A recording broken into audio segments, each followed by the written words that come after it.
তাইলে চলো আমরা মোটামুটি শুরু করি আজকে পার্ট 3।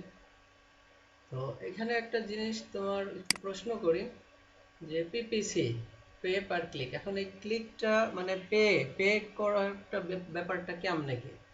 যেমন গুগল কি করবে, টাকাটা কাটবে পে পার ক্লিক। এবার ধরো যে এই যে প্রতিটা ক্লিকের জন্য টাকা চার্জ করাকেই কি বলা হয়, পে পার ক্লিক। এখন এই চার্জটা করবে কার থেকে? যারা অ্যাড দেবে। এখন যেমন আমি যদি এখানে লিখি ওয়েব হোস্টিং, দেখো ওয়েব হোস্টিং লিখে যখন সার্চ দিলাম তখন কি হচ্ছে, এখানে দেখো আমার কি আসছে না? ওয়েব হোস্টিং আমার কি কিওয়ার্ড, ওয়েব হোস্টিং কি একটা কিওয়ার্ড। এখন এই যে এখানে দেখো এডি লেখা, এখানে এডি লেখা, এই কোম্পানিগুলো কাকে টাকা দেবে? গুগলকে টাকা দেবে। এই কোম্পানিগুলো কাকে টাকা দেবে? এইটা হচ্ছে পে পার ক্লিক। আমি যখন এই যে এখানে শো করাইছে না, এবার আমি যদি এখানে ক্লিক করি তাতে কি হবে? Pay per click. তার মানে এক ক্লিক করলাম, এই দেখো এখন কিন্তু গুগল টাকা পেয়ে যাবে। এখন এটা প্রতি ক্লিকের জন্য টাকা কিভাবে পাই, কেমনে পাই, আমি সেটা পরে আস্তে আস্তে আলোচনা করব। আপাতত বুঝো যে পে পার ক্লিক কি। ক্লিক করলাম, এবার কি হলো, গুগল টাকা কাটবে। ঠিক আছে? তো এবং তোমরা তো জানো ইমপ্রেশনের বেসিসেও টাকা কাটে। এখন ইমপ্রেশন বেসিসে কেমন টাকা কাটে, ওই যে প্রতি 1000 বার দেখানোর জন্য কত টাকা, আমি দেখলাম কিন্তু ক্লিক করলাম না, তাহলে ক্লিকের জন্য একটা টাকা কাটবে আর দেখানোর জন্য, কিন্তু এই দেখানোটা 1000 জনকে দেখার পরে টাকা কাটবে। আর এই যে ক্লিকের জন্য আবার আলাদা। তো এইগুলো কি আমরা গুগল অ্যাডওয়ার্ডস অ্যাকাউন্ট থেকে দেখতে পারি। বুঝতে পারছো তো? এগুলো আমরা আস্তে আস্তে দেখবো না যে কিভাবে দেখা যায়, কিভাবে কি তোমার অ্যাডওয়ার্ডস থেকে আমরা এর আগে আমাদের কিছু টিউটোরিয়াল আছে, ওইটা দেখলেও তুমি বুঝতে পারবে। তো এই হোস্টিং, ওয়েব হোস্টিং কি সেটা তো জানো, যে আমরা যে ওয়েবসাইট গুলো যেখানে রাখি, যেমন আমাদের ওয়েবসাইট আছে না, ওই ওয়েবসাইট গুলো কোথাও না কোথাও তো রাখা আছে, ওই জায়গাগুলোকে বলা হয় হোস্টিং। তাহলে নেমচিপ একটা ওই কোম্পানি, যেই কোম্পানি কি করে হোস্টিং সার্ভিস দেয়। বুঝতে পারছো?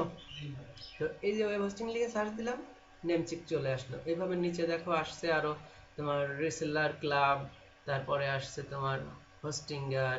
এই যে এইগুলো অ্যাড লেখা না, এগুলো সবাই গুগলকে টাকা দেবে যদি আমি ক্লিক করি। বোঝা গেছে?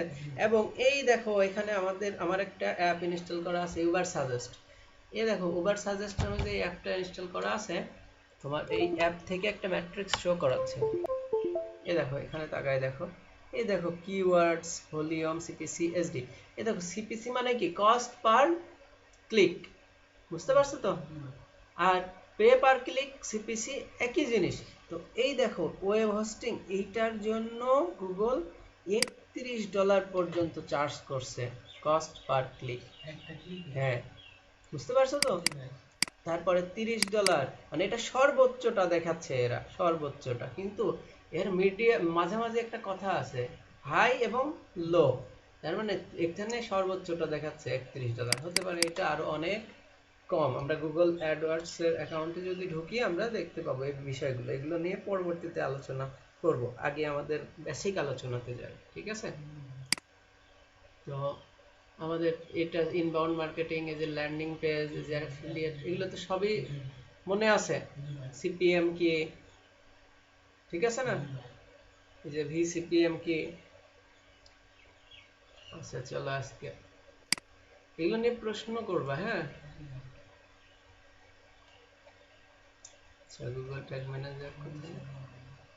আচ্ছা গুগল ট্যাগ ম্যানেজার এক কথায় এটার কোনো তুলনা হয় না। এটা এই টুলটা ব্যবহার করে আমরা আমাদের ওয়েবসাইটের খুঁটিনাটি জানতে পারি। যেমন মনে করো এই যে একটা ওয়েবসাইটে আমি ঢুকলাম, এবার এই যে ঢোকার পরে এখন এই ওয়েবসাইটের আমি কি কি করছি, যেমন এই যে গেট স্টার্টেড লেখা, এটা একটা কি বাটন না? এই যে বাই নাও, এটা একটা বাটন না? তাহলে আমি এই বাটনে ক্লিক করছি কিনা, এই বাটনে ক্লিক করছি কিনা, এই মেনুতে ক্লিক করছি কিনা, আমি কোথায় কি করছি, আমি এইটাতে ক্লিক করছি কিনা, এক কথায় আমি কোথায় কি করছি, এই জিনিসগুলো কি হবে এই গুগল ট্যাগ ম্যানেজারের মাধ্যমে আমাদের আমরা জানতে পারবো যে একটা ইউজার আমার ওয়েবসাইটে এসে কি কি করছে। আমার ওয়েবসাইটে এসে মনে করো সে লাইভ চ্যাটে ক্লিক করলো, তার মানে কি আমি পরবর্তীতে আমার এই ম্যাট্রিক্স গুলো, আমার এই ইয়েগুলো দেখলে দেখবো যে আমার ক্লায়েন্ট বা আমার কাস্টমাররা কি করছে, এই লাইভ চ্যাটে কতজন ক্লিক করছে, ঠিক আছে। এবার আমাকে বুঝতে হবে যে লাইভ চ্যাটে এরা ক্লিক করছে, তার মানে এদের লাইভ চ্যাট দরকার। এবার কেউ মনে করো যে বাই নাও ক্লিক করছে কিন্তু প্রোডাক্ট না কিনে চলে গেছে। বাই নাও ক্লিক করা মানেই তো কিনে ফেলা না। কেউ বাই নাও ক্লিক করছে, তার মানে ওই কাস্টমার সে পরবর্তীতে যাতে টার্গেট করতে পারে, ও যাতে ধরতে পারে যে এই কাস্টমার গুলো আমার বাই নাও ক্লিক করছে কিন্তু জিনিসটা কেনে নাই। বুঝতে পারছো তো? এখন তোমার একটা দোকান আছে, একটা দোকানে মনে করো তুমি যে একটা শার্টের দাম জিজ্ঞেস করলে, তাহলে কি দোকানদার বুঝবে না যে এই শার্টটা নিশ্চিত সে কিনতে আসছে না হলে দেখতে আসছে? তাহলে এখন একটা ওইভাবে তো একেবারেই ধরা যায় না যে কে কিনতে আসছে কে দেখতে আসছে, অন্তত সে আসছে তো। তাই মানে তুমি তার সামনে প্রোডাক্টটা শো করাইলে সেল হতেও পারে, পরবর্তীতে যদি সাপোজ আবার শো করাও তাহলে কি সেল হতেও পারে। একটা মানুষকে কয়েকবার একটা প্রোডাক্ট দেখানোর পরে তার মনটা অনেক সময় চলে আসে কেনার প্রতি। বুঝতে পারলে? তো এই যে তোমার যখন ইয়েটা করছো, এক কথায় তুমি ট্যাগ ম্যানেজারের যারা তাদেরকে ধরছো যে এই মানুষগুলো, মনে করো আমার 100টা মানুষ কি করছে, বাই নাও বাটনে ক্লিক করছে, অথবা এই গেট স্টার্টেড, মনে করো এইটা একটা প্যাকেজ, এইটা একটা প্যাকেজ, এইটা একটা প্যাকেজ, এই প্যাকেজের দাম এত টাকা, এটার দাম এত, এটার দাম এত। এখন কেউ একজন মনে করো যে এইটাতে মোটামুটি 500 জন মানুষ ক্লিক করছে এইটাতে গেট স্টার্টেড, কিন্তু গেট স্টার্টেড দেওয়ার পরেই তো আমাদের কিনে ফেলা হলো না, আরো অনেক ডকুমেন্ট দিতে হয়। এই যে গেট স্টার্টেড মনে করো 500টা মানুষ দিছে, এবার এই কোম্পানির মালিক ভাবতে পারে যে, যেমন আমরা তো এখন কেনার জন্য ঢুকি নাই, আমরা তো দেখার জন্য ঢুকছি, কিন্তু ওদের কাছে তো ঠিকই ঢুকছে যে গেট স্টার্টেড বাটনে আমি ক্লিক করছি। এবার আমার যে একটা হচ্ছে তোমার আমাকে ওরা ট্র্যাক করে রাখবে। আমাকে কি করে রাখবে? ট্র্যাক। তার ভেতরে একটা অপশন দেখায় তোমাকে ফেসবুক পিক্সেলের মাধ্যমে তারা একটা কাজ করে। এই দেখো একটা তোমার আমার এখানে টুলস দেয়া আছে ফেসবুক পিক্সেল হেল্পার। এবার পিক্সেল হেল্পারের মাধ্যমে তারা আমাকে ট্র্যাক করছে যে আমি তাদের কোথায় ক্লিক করছি। বুঝতে পারছো তো? তো এই যে ক্লিকটা করছি, কোথায় যাচ্ছি, ওরা কিন্তু আমাকে ট্র্যাক করতে পারছে, আরো অনেক ভাবে ট্র্যাক করতে পারে। তো এই বাটনে ক্লিক করছি, এবার এই বাটনটাকে ও দেখবে যে 500 জন মানুষ আমার এই বাটনে ক্লিক করছে কিন্তু কেনে নাই। এবার এই পাবলিকদেরকে সে মনে করতে পারে না যে এরা তো আমার কাঙ্ক্ষিত কাস্টমার, যে সে তো এসে আমার এখানে ক্লিক করবে না, যে যার এটা প্রয়োজন, যার এটা প্রয়োজন সেই তো এসে ক্লিক করবে। তোমার জামা শার্ট গেঞ্জি প্রয়োজন হলে তখনই তো তুমি মার্কেটে ওইটার জন্য যাও, এমনি তো যাও না। এখন কি তুমি যাচ্ছ? এবার হঠাৎ করে তোমার দরকার হলো আমার একটা গেঞ্জি কিনতে হবে বা একটা ফোন কিনতে হবে, তখনই তো তুমি মার্কেটে যাও ফোনের খোঁজ করতে, না কিনো কিন্তু খোঁজ তো করতে যাও যে দেখি তো এই ফোনটার রেট কত, বা ফোন কিনবা তোমার আশা আছে 2-4 দিন বা 2-1 মাসের ভেতর কিনবা, তুমি মার্কেটে গেলেই একটু দোকান টোকানে ঘুরে দেখো যে আসলে কেমন ফোন আসছে মার্কেটে, দেখে যাই সামনে তো কিনবো আমি, কি এ ধরনের হয় না মানুষের? তো এই কাস্টমার যারা 500টা ক্লিক করছে, এখন ওই মালিক মানে এই কোম্পানির মালিক তো বুঝতেই পারে যে এই 500টা মানুষের ভেতর আমার কাঙ্ক্ষিত যারা কিনবে এইরকম লোকও থাকতে পারে। তখন কি করতে পারে, ও এই মানুষদেরকে আবার রিটার্গেট করতে পারে। রিটার্গেট মানে কি বুঝাই তো, একবার ওরা আসছে আর একবার ওদের সামনে আমি নিয়ে যাব, আর একবার নিয়ে যাবো, এভাবে বারবার মানুষের সামনে নিয়ে যাওয়াটাই কি কি বলে? রিটার্গেট। এবং ওই সকল মানুষদের সামনে নিয়ে যাওয়া যে সকল মানুষ অলরেডি আমার ওয়েবসাইটে এসে কোনো একটা বাটনে ক্লিক করছে, আমি তাদেরকে রিটার্গেট করতে পারি। তুমি তো সবাইকে রিটার্গেট নাও করতে পারো। তুমি মনে করো কেউ শুধুমাত্র ওয়েবসাইটে ঢুকছে, তাকে তুমি ভাবলে ওকে আমার ভ্যালুয়েবল কাস্টমার মনে হচ্ছে না। এবার কেউ একজন জিজ্ঞেস করলো, মানে গেট স্টার্টেড বাটনে ক্লিক করলো, তখন কি সে একটু ভ্যালুয়েবল বেশি না? কারণ সে একটা অ্যাকশন দেখাইছে কিন্তু, যে না আমার এই জিনিসটা দরকার, সে কিন্তু বোঝানোর চেষ্টা করে, বা কোম্পানির মালিক এটাই বুঝবে। এবার যে জাস্ট ওয়েবসাইটে ঢুকছে, ওই কোম্পানির মালিক ভাবতে পারে ও তো ওয়েবসাইটে জাস্ট এমনিতেই লোক অনেকে ঢুকতে পারে, কিন্তু যে ওই বাটন ক্লিক করবে তাকে কি একজন কোম্পানির মালিক ভ্যালুয়েবল ধরতে পারে। এবার ধরে তাকে আবার যদি রিটার্গেট করে এবং তার সামনে যদি আবার অ্যাড শো করা যায়, মনে করো রিটার্গেট তাদেরকেই করা যায় যারা শুধুমাত্র অ্যাডের মাধ্যমে আসে। কিসের মাধ্যমে? অ্যাডের মাধ্যমে।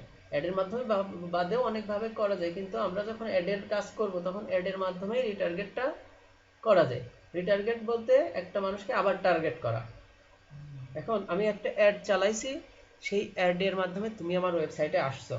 যেমন আমাদের যদি ওয়েবসাইটে ঢুকি, চলো এই যে আমাদের ওয়েবসাইট, মনে করো আমাদের ওয়েবসাইটে ঢুকছে। এবার ঢোকার পরে দেখো আমাদের ওয়েবসাইটে কিন্তু এখানে অ্যাড শো করবে, দেখবা কিছুক্ষণের ভেতরে অ্যাড শো করবে। এই যে অ্যাডটা শো করছে, করছে না? এই অ্যাডটাকে আমি শুধুমাত্র দেখো নেম চিপ লিখে একটু আগে নেম চিপে ঢুকছি না, এই দেখো আমাকে ট্র্যাক করছে বলে এখানে আমাকে নেম চিপের অ্যাড দেখাচ্ছে। এখন দেখছো আমার ওয়েবসাইটে ঢুকছি, আমার ওয়েবসাইটেও কি দেখাচ্ছে? নেম চিপের অ্যাড। এই যে আমি এতক্ষণ ধরে সাইটে আসি, ওরা কিন্তু টাইমও কাউন্ট করে একটা ইউজার কতক্ষণ আমার সাইটে আসে, কেন আসে সে এতক্ষণ আমার ওয়েবসাইটে, হয় জানার জন্য নইলে কেনার জন্য। এই দুটো বাদে কি আর কোনো কাজ আছে তার? হয় জানতে নইলে কিনতে। তুমি ফোনের দোকানে ঢুকলেও সেও ভাববে হয় সে জানতে আসছে নইলে কিনতে আসছে, তাই না? তো এই যে নেম চিপ আমাকে আবার দেখো অলরেডি এতক্ষণ গুগল সিস্টেমের মাধ্যমে আমাকে কি করছে, ও কিন্তু আবার অ্যাড দেখাচ্ছে, দেখছো? হ্যাঁ, ট্র্যাক করছে, ও দেখছে আমি নেম চিপে অ্যাকাউন্টে কিন্তু ঢুকছি, আমি ওয়েব হোস্টিং কিওয়ার্ড লিখে সার্চ করছি, তার মানে কি আমি তো এখানে আবার একটা ওয়েবসাইটে ঢুকছি, আমাকে নেম চিপে অ্যাড দেখাচ্ছে। তার মানে কি একটা মানুষকে দেখো কিভাবে ট্র্যাক করা হচ্ছে, যাতে করে সেই মানুষটা ওদের দৃষ্টির আড়াল, মানে দৃষ্টির আড়ালে না চলে যায়। যেখানে যাব এখন সেখানেই দেখবেন নেম চিপের অ্যাড চলে আসবে। আমি ফেসবুকে যাব, ফেসবুকে নেম চিপের অ্যাড দিবে। আমি যেখানেই যাব দেখবে, আমি অন্য কোনো ওয়েবসাইটে গেলে সেখানেও দিবে। তুমি নিচে উপরে যাও, দেখবা যে বিভিন্ন কোম্পানির অ্যাডের সাথে সাথে দেখবা নেম চিপের আরো অ্যাড দেখাবে। এইভাবে খুঁজতে খুঁজতে, মানে এই দেখো নেম চিপের আর একটা অ্যাড, দেখছো? মানে এইভাবেই কি একটা মানুষকে কি করা হয়, ট্র্যাক করা হয়। এবং আমি যেই কিওয়ার্ড লিখে সার্চ করছি গুগলে, গুগল আমার ডেটা ধরে রাখছে, কিন্তু গুগল আমার ডেটা ধরে রাখছে। আমি কি লিখে সার্চ দিচ্ছি গুগলে, আমি কি লিখে সার্চ দিচ্ছি, এবার আমি যখন লিখে সার্চ দিচ্ছি ওয়েব হোস্টিং, এবার ওয়েব হোস্টিং কোম্পানি কে আছে? ওয়েব হোস্টিং কোম্পানি আছে নেমচিপ। নেমচিপ কি করছে? নেমচিপ তো গুগলে অ্যাড দিছে, তার মানে গুগল দেখবে যে নেমচিপের অ্যাড যদি আমি মানুষকে দেখাই তাহলে আমি টাকা পাবো, তাই ভাববে না গুগল? তাহলে কি গুগল ওর অ্যালগরিদম সিস্টেম আছে, সেই সিস্টেমে কি করে আমাদেরকে এইভাবে অ্যাড দেখায়, সেইগুলো নিয়ে আলোচনা আছে এবং তোমাদের করবো এগুলো। হ্যাঁ, তার মানে কি আমাদের এই যে অ্যাডটা শুধুমাত্র ইমপ্রেশন হইলো, কিন্তু আমার সামনে রিচ এবং ইমপ্রেশন দুটোই হলো, কিন্তু আমি কি এখনো ক্লিক করছি? তাহলে ক্লিক করলে কিন্তু টাকা কাটবে। এই যে যদি ক্লিক করলাম, তাহলে এই যে ক্লিক করে যখন ঢুকলাম, এখন এইটা কিসের মাধ্যমে আমি ঢুকলাম বলো তো? একটা অ্যাড দেখে ঢুকলাম না? আমি কি ডিরেক্ট ঢুকছি? আমি অ্যাড দেখে ঢুকি নাই। অ্যাডটা কোথায় ছিল? আমাদের ওয়েবসাইটে ছিল। আমাদের ওয়েবসাইটের অ্যাড দেখে আমরা কোথায় ঢুকলাম? নেমচিপে। তাহলে আমরা যখন ডিরেক্ট এখানে গুগলের মাধ্যমে ঢুকছিলাম, যখন ওয়েব হোস্টিং লিখে সার্চ দিচ্ছিলাম, তখন কি অ্যাড লেখা ছিল সেটাতে ক্লিক করে ঢুকছিলাম? ঢুকছিলাম না। আর এবার ঢুকলাম কিসের মাধ্যমে? আমাদের ওয়েবসাইটে অ্যাড দিচ্ছে। তো ওই যে আমরা যখন সার্চ ইঞ্জিনে, এই যে ধরো যে সরি,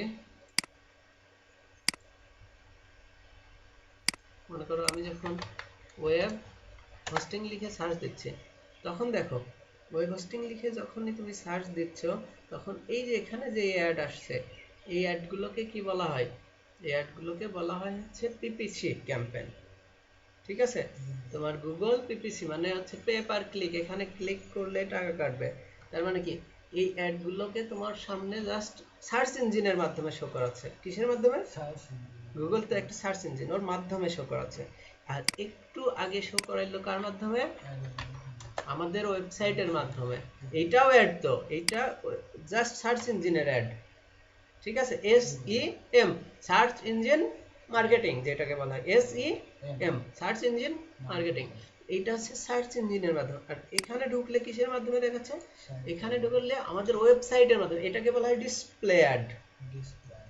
এটাকে কিন্তু ডিসপ্লে অ্যাড বলে না, এটাকে কিন্তু ডিসপ্লে অ্যাড বলে না, এটাকে বলে পিপিসি ক্যাম্পেইন, এটাকে বলে পিপিসি। হ্যাঁ, এটাকে কি বলে? Display ad. তো এই যে ডিসপ্লে অ্যাড এর মাধ্যমে দুটোই কিন্তু অ্যাড, এটাও একটা অ্যাড, এটাও অ্যাড। তুমি যেখান থেকেই ক্লিক করে ঢুকো না কেন, এবার ওয়েবসাইট মনে করতে পারো দেখছে, ভুল করেও ক্লিক করে আমার সাইটে ঢুকে যেতে পারে, তাই আমি ওকে ট্র্যাক করব না।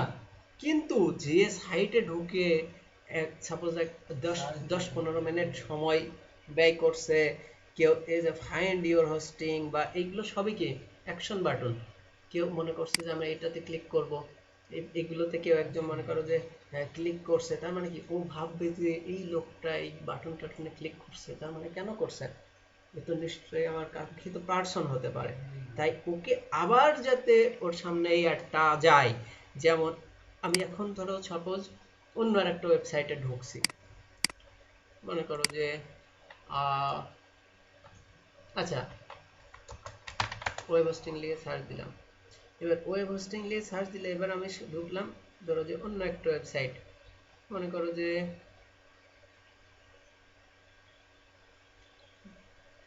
অন্য জায়গায় দ্য বেস্ট ওয়েব হোস্টিং, মনে করো এই জায়গায় ঢুকলাম। এখন আচ্ছা এই জায়গায় ঢুকলে মনে হয় অ্যাড শো করবে না, আমি লিখি যে best web hosting, best web hosting লিখে সার্চ দিই। বেস্ট ওয়েব হোস্টিং লিখে যখন সার্চ দিচ্ছি তখন অনেক ধরনের ধরো যে ইয়ে আসছে। আমি প্রথমটাতে একটু যদি ঢুকি, আচ্ছা এখানে কোনো অ্যাড শো করবে কিনা জানি না, কারণ সব ওয়েবসাইটে তো আর অ্যাডসেন্স চালু করা থাকে না।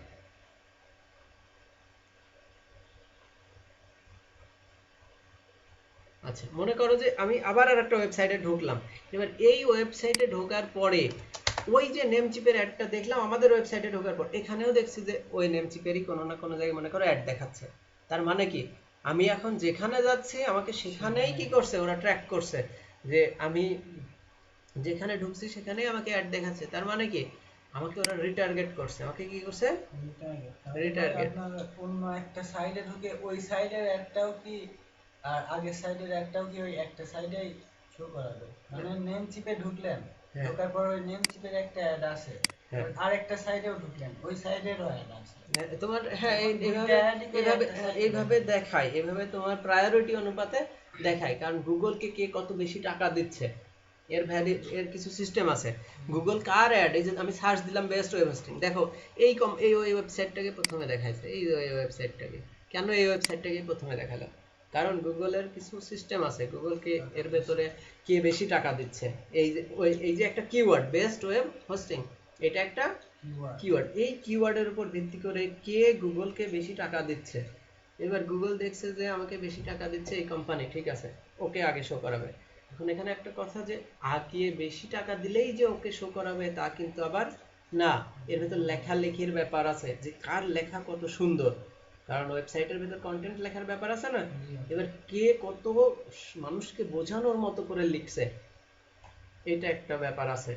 তুমি বেশি টাকা দিছো বলে তোমাকে আগে শো করাবে না, তুমি যদি কম টাকা দিয়েও ভালোভাবে লিখো, যে কন্টেন্ট অ্যাড কপি যেটাকে বলা হয়, তুমি মনে করো এই অ্যাডের কন্টেন্ট গুলো লিখছো, এই যে দেখছো এই লেখাগুলো যা সুন্দর লিখছে, বুঝতে পারছো, তার অ্যাডও আগে শো করায়।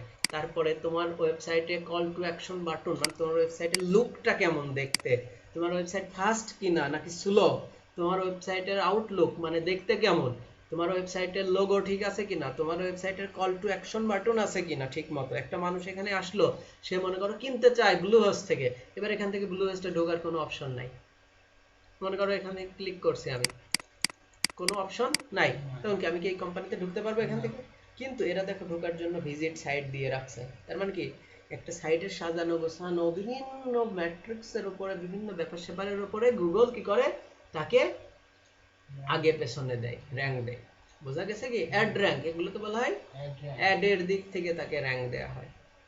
এসইও র্যাঙ্ক আলাদা জিনিস, এটা আলাদা জিনিস, বোঝা গেছে। এসইও হচ্ছে অর্গানিক র্যাঙ্ক, এসইও কি অর্গানিক মানে অটোমেটিক র্যাঙ্ক করানো, যেটা লেখার মাধ্যমে কন্টেন্টের মাধ্যমে, আর এটা গুগলে ওই অ্যাড এর র্যাঙ্ক করানো, বোঝা গেছে কি। তাহলে আশা করি বুঝতে পারছো যে তোমার একটা ওয়েবসাইটে কেমনে কি ইয়া হয়, তাই না। আমরা কোথা থেকে গেলাম, ট্যাগ ম্যানেজার, এই যে এইগুলোই হচ্ছে ট্যাগ ম্যানেজারের কাজ। আমি এখানে ক্লিক করছি কিনা, কে কে ক্লিক করলো, তাদেরকে আবার টার্গেট করা যাবে কিনা, তারা কতটা ভ্যালুয়েবল, বোঝা গেছে কি। হ্যাঁ বিভিন্ন ব্যাপার স্যাপার আছে, ঠিক আছে। তো আরো ব্যাপার আছে, আমরা আস্তে আস্তে আলোচনা করব। তো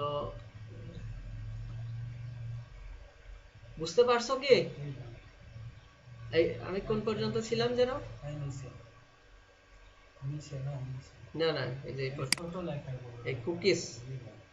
আচ্ছা কুকিজ জিনিসটা কি, দেখো ডাটা ছাড়া ডিজিটাল মার্কেটিং করা আর অন্ধকারে ঢিল মারা একই কথা। একটু খেয়াল করলে বুঝবেন, আপনি যদি কোনো ওয়েবসাইটে ঢোকেন তাহলে নিচে একটা পপ আপ মেনু আসে যেটা মূলত কুকিজ এর। তোমরা হয়তো বিভিন্ন ওয়েবসাইটে সাপোজ যদি ঢুকো, দেখো ঢুকলে তোমার এখানে একটা পপ আপ ভেসে ওঠে, এগ্রি, ওকে, এগুলোর বাটন আসে একটা, দেখছো কিনা? দেখছো? চলো দেখি আসে কিনা এদের। মানে তোমাকে এখানে লেখাই থাকে যে আপনি এই ট্রান্স কন্ডিশন, এই যে এখানে এগ্রি বা ওকে দিলে কি হয়, তোমার থেকে অনুমতি নিয়ে নিল তোমাকে ট্র্যাক করার জন্য। তোমার থেকে কি হলো, এটা ট্র্যাক করার জন্য কি অনুমতি লাগে। জোর করে কিন্তু কাউকে ট্র্যাক করা হচ্ছে আইনানুগ মানে একটা অনলাইনে দণ্ডনীয় অপরাধ, জোর করে ট্র্যাক করা। তাই ওই টার্মস কন্ডিশন পড়লে ওখানে বোঝা যায় যে ওখানে ওরা বলতে চায় যে আমি আপনাকে ট্র্যাক করতে চাই, আপনি কি আমাকে ওকে করতে চান? আমরা না বুঝাই ওকে করে দেই বিভিন্ন কিছু, তাতে করে কি হয়, ওকে আমি পারমিশন দিয়ে দিলাম। বুঝতে পারছো? তো এই পারমিশন দেওয়াটাই কি কুকিজ। এবার এরপর আপনি ওই ওয়েবসাইট থেকে দেখো যেটা থাকে সেটাই মূলত কুকিজের। এরপর তুমি মনে করো ওকে মেরে দিলে, এরপর আপনি ওই ওয়েবসাইট থেকে বের হয়ে যদি ফেসবুকে ঢোকেন তাহলে ওয়েবসাইটে আপনি যে কোনো পণ্য, যে পণ্যগুলো দেখে এসেছেন ওই একই ক্যাটাগরির পণ্য আবার দেখবেন। একটা ওয়েবসাইটে কে কে আসলো, কতক্ষণ ভিজিট করলো, কোথায় কোথায় ক্লিক করলো, এইসব তথ্যগুলো ওয়েবসাইটের ব্যাক এন্ড সাইটে রাখা হয় যাতে করে পরবর্তীতে টার্গেট করা যায়। তার মানে কি তুমি, হ্যাঁ মানে ওই কুকিজের মাধ্যমে তোমার থেকে যে অনুমতি নিয়ে নিল, তারপরে তোমাকে ট্র্যাক করলো। বোঝা গেছে কি? আর কিছু কিছু ওয়েবসাইট আছে অনুমতি না নিয়েও ট্র্যাক করে, যদিও এগুলো অপরাধ। বুঝতে পারছো? তো তোমার এখন এই যে আমি ব্লু হোস্টে ঢুকলাম, তারপরে এখন ব্লু হোস্টও ধরো যে সার্ভিস দেয় নেম ওয়েব হোস্টিং এর, আবার নেম চিপও দেয় ওয়েব হোস্টিং এ। এখন আমার কিওয়ার্ড কি? আমার কিওয়ার্ড ওয়েব হোস্টিং। এবার আমি গুগলের কাছে যারা যারা অ্যাড দিছে, এবার আমি যদি ঢুকি ফেসবুকে, বুঝতে পারছো, তাহলে কি হবে, ফেসবুকেও দেখবা যে আমি এই কোম্পানিগুলোরই অ্যাড দেখব, কিছুক্ষণ পরেই হয়তোবা দেখব। দাঁড়াও আমি একটু ফেসবুকে ঢুকি। তো মোটামুটি এখন তুমি বিভিন্ন ওয়েবসাইটে ঢুকবা, দেখবা যে এদের অ্যাডগুলো দেখতে পারবো। আমরা ব্লু হোস্টে ছিলাম এতক্ষণ, দেখি আমাদের ওই ওয়েবসাইটে ঢুকলে এখন আবার আমাদের ব্লু হোস্টের অ্যাড দেখায় কিনা। কোনো জায়গায় যে দেখলে দেখবো যে ব্লু হোস্টের অ্যাডও দেখাচ্ছে কিনা। আর নেম চিপ খুব বেশি ধরো যে ইয়া করে, বুঝতে পারছো তো? হ্যাঁ, এই দেখো ব্লু হোস্টের অ্যাড দেখাচ্ছে, দেখছো? তার মানে কি জিনিসটা কি বোঝার চেষ্টা করছো একবার, যে আমি কেবল ব্লু হোস্টের থেকে দেখো ঘুরে আসছি, দেখছো? তার মানে কি আমাকে দেখো ব্লু হোস্ট ট্র্যাক করছে, এই দেখো আমি এখানে গেলেই ট্র্যাক করা দেখা যাচ্ছে। পেজ ভিউ ধরছে, এই দেখো পেজ ভিউ, তোমাদের যে পেজ ভিউ শেখাইছিলাম আমি, যে কোন কোন পেজ ভিউ করেছি ও কিন্তু এখান থেকে ধরছে, দেখছো? তো এই বিষয়গুলোই তোমাদেরকে আস্তে আস্তে শিখতে হবে। দেখো সব কিছু আমার তথ্যগুলো এখান থেকে ধরছে, লোড টাইম, কতটা টাইম লাগছে লোড হইতে, দেখছো? মানে কিভাবে ধরছে আমাদেরকে, আরো ঢুকলে আরো ধরবে।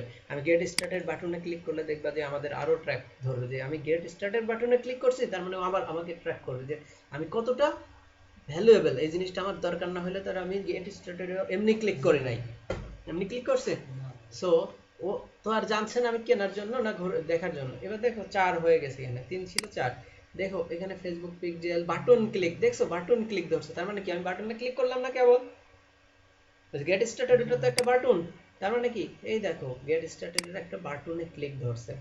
তার মানে বুঝতেই পারছো যে এরা আমাদেরকে কিভাবে ট্র্যাক করছে, এবং কেন আমি প্রমাণও দেখে যাচ্ছে যে এখানে ওয়েবসাইটে দেখো নেম চিপও দেখাচ্ছে ব্লু হোস্ট। এবার যদি আমি আরো ওয়েবসাইট, কারণ এরা সবাই কিন্তু অ্যাড দিচ্ছে গুগলে, বুঝতে পারছো? এবার গুগলে অ্যাড দেওয়ার কারণে গুগল নিজেই এইগুলো শো করাই দিচ্ছে, কারণ গুগল টাকা পাচ্ছে এগুলোর জন্য। বোঝা গেছে কি? আচ্ছা, আমরা এখান থেকে কুকিজ, এখন ওই যে তুমি অনুমতি দেওয়ার ব্যাপারটা ছিল, যখন তুমি ওই ওয়েবসাইটে কুকি ওকে মারলে ও তোমাকে ট্র্যাক করবে, কিন্তু এই যে এরা আমার কাছ থেকে কুকি ইয়ে করছে না, কিন্তু আমি ওই যে বিভিন্ন জায়গায় ক্লিক করছি এগুলোর মাধ্যমে কি করছে, আমাকে ধরছে। কারণ কুকি দিয়ে শুধুমাত্র অনুমতি নেয়া, এবার অনুমতি না নিলেও যে ট্র্যাক করা যায় না তা কিন্তু না, কিন্তু অনুমতি না নিয়ে ট্র্যাক করা এটা একটা অপরাধ। বুঝতে পারছো? তো এক কথায় এই কুকিজের মাধ্যমে কি কি করা হয়, তোমার ডেটাটাকে মানে তোমার কাছ থেকে পারমিশন নিয়ে নেয় এবং তোমার এই পারমিশন নিয়ে তোমার কুকিটাকে ওরা ইউজ করে। কুকি কি, প্রত্যেকটা ব্রাউজারের একটা কুকিজ থাকে, মানে হিস্ট্রি থাকে। হিস্ট্রি তো বুঝো, জি ভাই। তোমরা যখন এই যে ইয়ে করো, ওই যে আহ, ওই তুমি এই ব্রাউজার দিয়ে কোন কোন ওয়েবসাইটে ভিজিট করছো, কি কি লিখে ভিজিট করছো, এইগুলো ব্রাউজারে কি সংরক্ষণ থাকে। এবার যখনই তোমার এই কুকিটা ওরা ওকে করে দিবা তুমি, তখনই ওরা তোমার এই কুকিটা কি করতে পারবে, ইউজ করতে পারবে। আর তোমার ওই কুকির মাধ্যমে কি হবে, তোমাকে ওরা ট্র্যাক করবে পরবর্তীতে, যে না তুমি কি কিসের উপর ইন্টারেস্টেড, এই বিষয়গুলো কি করবে ওরা বুঝতে পারবে। বোঝা গেছে কি, এই আর কি। আচ্ছা, ফেসবুকে রিচ ক্যাম্পেইন করার সময় আমরা ফ্রিকোয়েন্সি ক্যাপ দিতে পারি। আচ্ছা, এই কথাটা মনে হয় ওপরের কোনো একটা কথা, এটা কেটে মনে হয় ইয়ে চলে আসছে। আচ্ছা চলো দেখি, কনভার্সন রেট অপটিমাইজেশন। আচ্ছা, কনভার্সন রেট অপটিমাইজেশনটা নিয়ে আমাদের আলোচনা হয়তো বা আছে।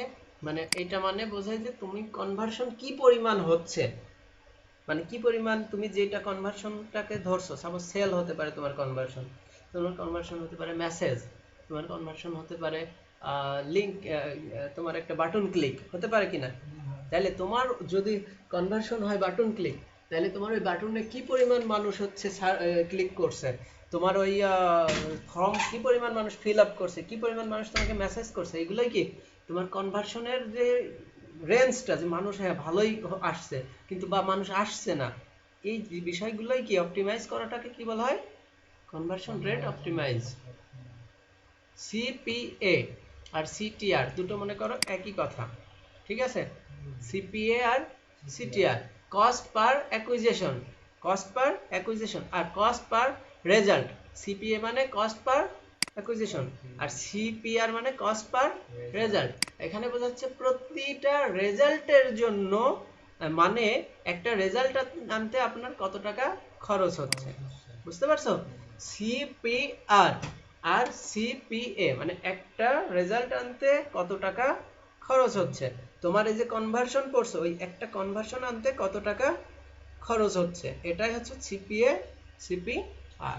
বোঝা গেছে কি, শুধু খরচ হ্যাঁ হচ্ছে এটাই। এটাই। নতুন ভিজিটর ও রিটার্নিং ভিজিটর, নতুন ভিজিটর আর রিটার্নিং ভিজিটর তো বোঝো। জি ভাই। এবার যারা নতুন আপনার ওয়েবসাইটে আসবে তারাই হলো নিউ ভিজিটর, আর যারা এর আগেও এসছিল তারা রিটার্নিং ভিজিটর। যারা এর আগেও আসছিল এরা কি রিটার্নিং। তার মানে বুঝতে পারছো, যারা একবারে নতুন আসছে এরা কি নতুন, আর যারা আমার ওয়েবসাইটে এর আগেও আসছিল আবার আসছে এরা কি রিটার্নিং। এখন আপনি যদি আপনার ডেস্কটপ থেকে একটি ওয়েবসাইটে প্রথম ভিজিট করেন, তো আপনাকে সেই ওয়েবসাইটে আপনাকে নিউ ভিজিটর কাউন্ট করবে। কি করবে, মনে করো তুমি ডেস্কটপ থেকে নেমচিপে ঢুকছো আজ প্রথম, তোমাকে কি করবে ওরা নিউ ভিজিটর মনে করবে। আবার এই আপনি যদি আপনার মোবাইল থেকে ভিজিট করেন, তাহলে আপনাকে সেখানেও অন্য আরেক নতুন ভিজিটর হিসেবে ধরবে। ভাই এখানে জিমেল কানেক্ট থাকলেও হ্যাঁ ওইটাই আগে দেখো, এখানে আপনাকে ধরবে। বোঝা গেছে কি, কিন্তু এখানে বলা হয় যে আপনি যদি গুগল ক্রোম ইউজ করেন আর যদি আপনি ডেস্কটপ থেকে ভিজিট করেন, আপনাকে ধরবে নতুন ভিজিটর। আবার যদি আপনি আপনার ফোন থেকে ভিজিট করেন, তবে আপনাকে আপনাকে ধরবে রিটার্নিং ভিজিটর। বুঝতে পারছো। এখন গুগল ক্রোম, তুমি সাপোজ গুগল ক্রোম ইউজ করার ব্যাপার সেপার এখানে কি, ওই যে তোমার মেইল দিয়ে যদি তোমার ইয়ে করা থাকে, ওই যে সাইন আপ করা থাকে এবং সিঙ্ক করে, মেইলটা কি করে সিঙ্ক, সিঙ্ক করার অপশনটা কি, এই দেখো এখানে সিঙ্ক করে আসছে, এই দেখো সিঙ্ক, এখানে সিঙ্ক আসছে, এই দেখো SYNC সিঙ্ক অফ। এবার এই মেইল দিয়ে যদি আমার ফোনেও লগ ইন করা থাকে তাহলে কি হবে রিটার্নিং। এবার গুগল 2 বছর কুকি ধরে রাখে, গুগল কি করে এই কুকিগুলো 2 বছর ধরে সংরক্ষণ করে রাখে, যদি তুমি এই ইয়ে না করো, হ্যাঁ ক্লিন না করো। বুঝতে পারছো। আচ্ছা, ইমোশনাল মার্কেটিং। এবার মনে করো যে 2 বছর যে ধরে রাখবে, তুমি যদি 1 বছরের ভেতরে আবার যদি 2 বছরের ইয়ে করো, আবার ওয়েবসাইটে ঢুকো, আবার কিন্তু তোমাকে রিটার্নিং ধরবে। তুমি ক্লিন করে ঢুকো, তোমাকে আবার নিউ ভিজিট করতে হবে, ঠিক আছে? আচ্ছা, ইমোশনাল মার্কেটিং। ইমোশনাল মার্কেটিং কি? বিভিন্ন ধরনের সফলতার গল্প, আমাদের প্রোডাক্ট বা সার্ভিস নিয়ে বিভিন্ন ধরনের ইমোশনাল গল্প তৈরি করে তা দিয়ে মার্কেটিং করা। বুঝতে পারছো? মানে যেমন আমরা একটা সাকসেস পাইছি, এবার তোমার ওই সাকসেসের গল্প নিয়ে একটা অ্যাড তৈরি করলাম, ঠিক আছে? এটা কি একটা ইমোশনে হিট করবে মানুষের।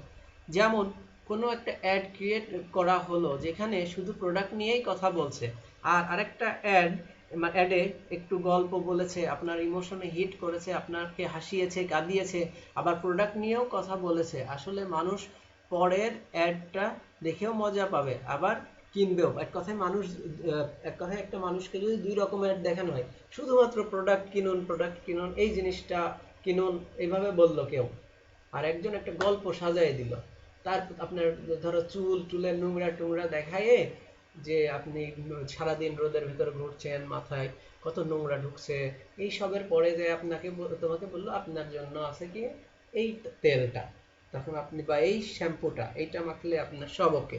তখন কি হবে, একটা গল্প সাজায় তারপর তোমাকে বললো না। আর একটা কোম্পানি যদি প্রথমেই এসে তোমাকে বলে এই শ্যাম্পু মাখলেন আপনি, আপনার চুল একদম ওকে, তখন কি এটা মানুষ কিন্তু পরেরটা, মানে ওই যে যেটা তোমাকে গল্প সাজাই বললো ওইটাই কিন্তু বেশি পছন্দ করবে। এই কারণেই তোমাকে ইমোশন বিভিন্ন ধরনের দেখবা অ্যাড দেখায়, এমন মানুষকে কাঁদায়, হাসায়, অনেক ধরনের কিন্তু অ্যাড দেখায়। বুঝতে পারছো? এই যে বিভিন্ন ধরনের মেয়েদের অ্যাড দেখায় টেলিভিশনে, যে আগে আমরা সহ্য করেছি এখন আর করি না, হ্যাঁ, আপনি যদি এই জিনিসটা কেনেন আপনি এই জিনিসটা পাচ্ছেন। এই যে একটা অ্যাড দেখলাম যে একদিনের ভেতর যে ফোনে লাইভ করছে মেয়েরা সবাই, মেয়েদের ধরো যে বিভিন্ন ভাবে যে মানুষ ট্রিস করে, এবার মানুষ ট্রিস করার ফলে ওই তোমার ওই ধরো বাসের ভেতরে মেয়েদেরকে ট্রিস করছে, খারাপ ভাবে ইঙ্গিত করছে, এবার কি করছে ওই মেয়েদেরকে লাইভ দেখায় দিচ্ছে, ডিরেক্ট দেখবে এই একটা দিচ্ছে টেলিভিশনে। তারপরে শেষ পর্যন্ত ওই যে লাইভ ধরছে ওর দিকে আর কিন্তু ট্রিস করতে পারছে না, ডিরেক্ট লাইভে চলে যাচ্ছে জিনিসটা। তখন কি ওই শেষে একটা কোম্পানি এই স্টোরিটা সাজায় লাস্টে যেয়ে বলে দিচ্ছে আপনি এই তেল কিনলে স্মার্টফোন ফ্রি পাচ্ছেন বা স্মার্টফোন পেতে পারেন একটা টিকিট। তার মানে কি ওকে প্রথমে দেখো গল্প দেখাই দেখাই শেষে যে ওরা অ্যাড ঠিকই করে নিল, অ্যাডটা কি ঠিকই করে নিল না? তার মানে কি এটা একটা ইমোশনাল মার্কেটিং। বোঝা কি গেছে? আচ্ছা, এবি টেস্টিং। এবি টেস্টিং মানে কোনটা বেটার কাজ করছে, দুইটা অ্যাড চালায়ে তার রেজাল্ট থেকে টেস্টিং করতে হয় যে কোনটা বেশি ভালো কাজ করছে। বুঝতে পারছো? এবি টেস্টিং মানে দুইয়ের ভেতর পার্থক্য করা। তুমি দুটো মনে করো অ্যাড চালাইছো, এবার দুটোর ভেতর থেকে যেটা বেশি ভালো পারফরমেন্স আনবে তুমি সেটাকে রেখে, যেটা ভালো রাখবে না সেটাকে বাদ দিয়ে দিবে। এটাকেই বলা হয় এবি টেস্টিং। বোঝা গেছে কি? আচ্ছা, ইম্পালস মার্কেটিং। এটা হলো মানুষকে একটু ট্রিক্স এ ফেলা। যেমন আমরা কোনো শপে গেলে আপনি অনিচ্ছা সত্ত্বেও অনেক কিছু কিনতে, মানে আপনাকে অনেক কিছু কিনতে হয়, কি অনিচ্ছা সত্ত্বেও আমার কোনো কিছু কেনার ইচ্ছা নেই তাও কি কিনতে হয়। যেমন আপনি 2000 টাকা মার্কেট করেছেন, কিন্তু সব আপনাকে এমন সিস্টেম করলো যে আপনি যদি আর মাত্র 200 টাকার প্রোডাক্ট নেন তাহলে আপনার জন্য থাকছে ফ্রি শিপিং। বোঝা গেছে কি? মনে করো সাপোজ একটা ফ্রিজ, মনে করো ফ্রিজ ফ্রিজ কিনছো মনে করো যে 20,000 টাকা দিয়ে। এবার কোম্পানি দেখলো এর কাছে যদি আমি আরেকটু মার্কেটিং করে নিতে পারি তাহলে তো আমাদের লস নেই। এবার তোমার ফ্রিজটা কিন্তু তোমার নিয়ে যেতে কমপক্ষে কিছু টাকা খরচ হবে, হবে না? এবার কোম্পানি থেকে তোমাকে কি করলো, বললো যে আপনি যদি আমাদের এখানে আর 1000 টাকার প্রোডাক্ট, কোনো একটা 1000 টাকার প্রোডাক্ট কিনেন, যে কোনো প্রোডাক্ট, তাহলে আপনার জন্য থাকছে ফ্রি শিপিং। মানে আপনার এই ফ্রিজটা আমরা বাড়ি পৌঁছাই দিব ফ্রি ফ্রি, আর না হলে আপনার জিনিস আপনাকে টাকা দিয়ে নিয়ে যেতে হবে। এবার তুমি দেখলে আমার ফ্রিজটা নিয়ে যেতে তো 500 টাকা খরচ হবে, তখন কি তুমি কোম্পানির এই অফারটা নিয়ে নিলে। তখন কি কোম্পানি ধরো যে একটু, মানে এই জিনিসগুলোকেই বলা হয় ইম্পালস মার্কেটিং এর একটা উদাহরণ। বোঝা গেছে কি? মানে এমন হয় না অনেক সময় তোমরা দেখবা যে একটা কোম্পানিতে গেলে আপনি যদি আর 200 টাকার প্রোডাক্ট কেনেন আপনার জন্য থাকছে একটা গিফট কুপন, হ্যাঁ একটা টিকিট, হ্যাঁ একটা টিকিট দিয়ে দিল, বা আপনি যদি আর এই কয় টাকার ইয়ে কিনেন আপনার জন্য থাকছে একটা ফ্রি গিফট। তখন কি তুমি দেখলে তো আমার ওই জিনিসটা তো ফ্রি পেতে হলে আমাকে এটা কেনাই লাগবে। হ্যাঁ, জোর করেও তো করা হয়। হ্যাঁ, কি হয় না? জি ভাই। তখন আপনি দেখবেন নিয়ে যেতে তো আপনার খরচ হবেই, তো আপনি তা কিনতে চাইলেও আপনি অনেক সময়ই পারচেস করে ফেলবেন। এক কথায় আপনি কিনতে না চাইলেও আপনি পারচেস করে ফেলবেন, কি স্বাভাবিক না? জি ভাই। অথবা আপনি একটি ডিসকাউন্ট কুপন পাবেন, দেখছো না এমন দেয় না যে আপনার জন্য একটা কুপন, এবার কুপনে আপনি 100 থেকে 5,000 টাকা পর্যন্ত পেতে পারেন। এভাবে বিভিন্নভাবে মার্কেটিং করা হয়, যেটাকে বলে ইম্পালস মার্কেটিং। তোমাকে বলতে পারে যে আপনার একটা গিফট কুপন থাকবে, ওখানে আপনি 100 থেকে 1000 টাকা 5,000 টাকা ইয়ে পাইতে পারেন।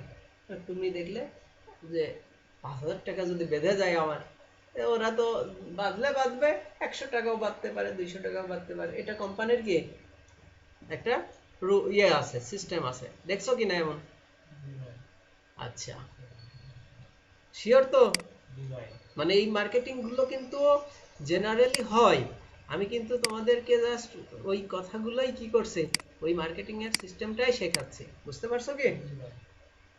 ফর্ম পূরণ করানো আর তার নিজের ইচ্ছাতে তার থেকে পারমিশন নেওয়া, সে তার তথ্য আমাদের দিতে চায় কি না। এক কথায় অপটিন মার্কেটিং বলতে বোঝায় ফর্ম পূরণ করানো, বুঝতে পারছো? কিছু কিছু ওয়েবসাইটে ঢুকলে দেখবে তোমাকে দিয়ে ফর্ম পূরণ করাবে, জি ভাই। দেখছো কিনা? জি ভাই। রেজিস্ট্রেশন ফর্ম তোমার সামনে তুলে দেবে, কিছুক্ষণের ভেতরে পপ আপ ভেসে উঠবে একটা, কি উঠবে একটা পপ আপ। পপ আপ মানে এই যে একটা সাবস্ক্রাইব ফর্ম থাকতে পারে, রেজিস্ট্রেশন ফর্ম থাকতে পারে, ফর্মের ভেতরে পার্থক্য আছে কিন্তু, সাবস্ক্রাইব ফর্ম, রেজিস্ট্রেশন ফর্ম, তারপরে তোমার আরো মেলা আছে। তো এই যে অপটিন তোমার মার্কেটিং, তোমাকে যখন একজন ওই সাবস্ক্রাইব করাচ্ছে বা ওই তোমার রেজিস্ট্রেশন করাচ্ছে, তখন কি তুমি করছো, তুমি কি যখন করছো তখন কি তোমার ইচ্ছাতে করছো না, এটা জি ভাই। তোমার সামনে একটা ফর্ম দিল বলেই যে করে ফেলবা এমন তো না, তুমি কেটে দিতে পারো, কিন্তু তুমি যখন করবা ফর্ম পূরণটা তখন কি তুমি নিজের ইচ্ছেতে করলে না? সো নিজের ইচ্ছেতে তার থেকে পারমিশন নেওয়া, সে তার থেকে তার তথ্য আমাদের দিতে চায় কিনা। এক কথায় তুমি যখন নিজের ইচ্ছেতে ফর্মটা পূরণ করবে, তোমার তথ্য দিয়ে দিলে না আমাকে। জি ভাই। যেমন বিভিন্ন ওয়েবসাইটে গেলে পপ আপ ভেসে ওঠে, যেখানে আপনার নাম ঠিকানা দিয়ে ফিল করতে বলে, অথবা শুধু মেল দিয়ে সাবস্ক্রাইব করতে বলে, নাম্বার দিয়ে ফিল করতে বলে, ইত্যাদি, নাম্বারও দিতে বলে, তাই না? জি যেন ভাই। পরবর্তীতে আপনাকে তারা মেইল করে তাদের প্রোডাক্ট বা সার্ভিস সম্পর্কে মানে জানাইতে পারে তোমাকে, ঠিক আছে? জি আর ভাই। আপনি কিন্তু নিজেই আপনার মেইল বা ইনফরমেশন দিচ্ছেন। সো এটাই হলো অপটেন মার্কেটিং। মার্কেটিং। যেমন তোমরা বিভিন্ন দোকানে গেলে, বা সাপোজ আমরা দেখছি অনেক সময়, আমি নিজে দেখছি যে ওই বাটা বা অ্যাপেক্স এর ঘরে গেলে ওরা তোমার ফোন নাম্বার কালেকশন করে তোমার ডেটাগুলো রেখে দেয়, জি ভাই। এবং মাঝে মধ্যে দেখবা তোমাকে মেসেজ দেয়, অ্যাপেক্স আপনার জন্য আনছে 10% ছাড়, কি দেয় কিনা, জি পাইছো ভাই। কিনা কখনো? না ভাই। মানে এমন দেখছো জি ভাই। যে অ্যাপেক্স বা বাটা থেকে বা গুগল জিপি থেকে, মানে জি ভাই। জিপি তো বাদ দিলাম, ওরা তো দেয় এমনিতেই, লোকাল যেসব আমরা ইয়েতে যাই মানে সব থেকে তোমার মেসেজ দেয় কিন্তু, তোমরা দেখে থাক, আমাকে দেয় তো আমি জানি। অ্যাপেক্স ধরো আমাকে মাঝে মধ্যে মেসেজ দেয় যে আপনি যদি আজকে আমাদের এখান থেকে এই জিনিসটা কিনেন, আপনার জন্য এত পার্সেন্ট ছাড়। তো এই যে আমার থেকে মেইল ফোন নাম্বারটা রাখছিল সেই সময়, এই ফোন নাম্বারটা রাখছিল এই মার্কেটিংটা করার জন্য, বোঝা কি গেছে? জি ভাই। তাছাড়া তোমার নাম্বার নিয়ে ওদের লাভ কি, লাভ আছে? না ভাই। তার মানে ওরা যাতে তোমাকে মার্কেটিং এর মানে ওদের অ্যাড গুলো দেখাইতে পারে বা তোমাকে ওদের অফার গুলো পৌঁছাই দিতে পারে, বোঝা গেছে কি? জি ভাই। তাইলে তুমি ওই মেইলটা বা ফোন নাম্বারটা তোমার ইচ্ছেতে দিছো, তাহলে এটাকেই বলা হয় কি আমাদের অপটিন মার্কেটিং। মার্কেটিং। তো ওয়েবসাইটের ক্ষেত্রে আমি ওই যে পপ আপ ভেসে উঠলে আমি যদি সাবস্ক্রাইব করি, ওটাই হচ্ছে ওদের মার্কেটিং সিস্টেম। কোল্ড কলিং, এই সিস্টেমে আপনি আপনার কাস্টমারদেরকে না চিনে বা না জেনেই শুধু কোনো মাধ্যমে আপনার সম্ভাব্য এলাকার নাম্বার, মেইল কালেকশন করে তাদের আপনার প্রোডাক্ট বা সার্ভিস বিষয়ে আহ, এক কথায় মেইল করা বা কল করা, এখানে বানান ভুল গেছে মনে হয়,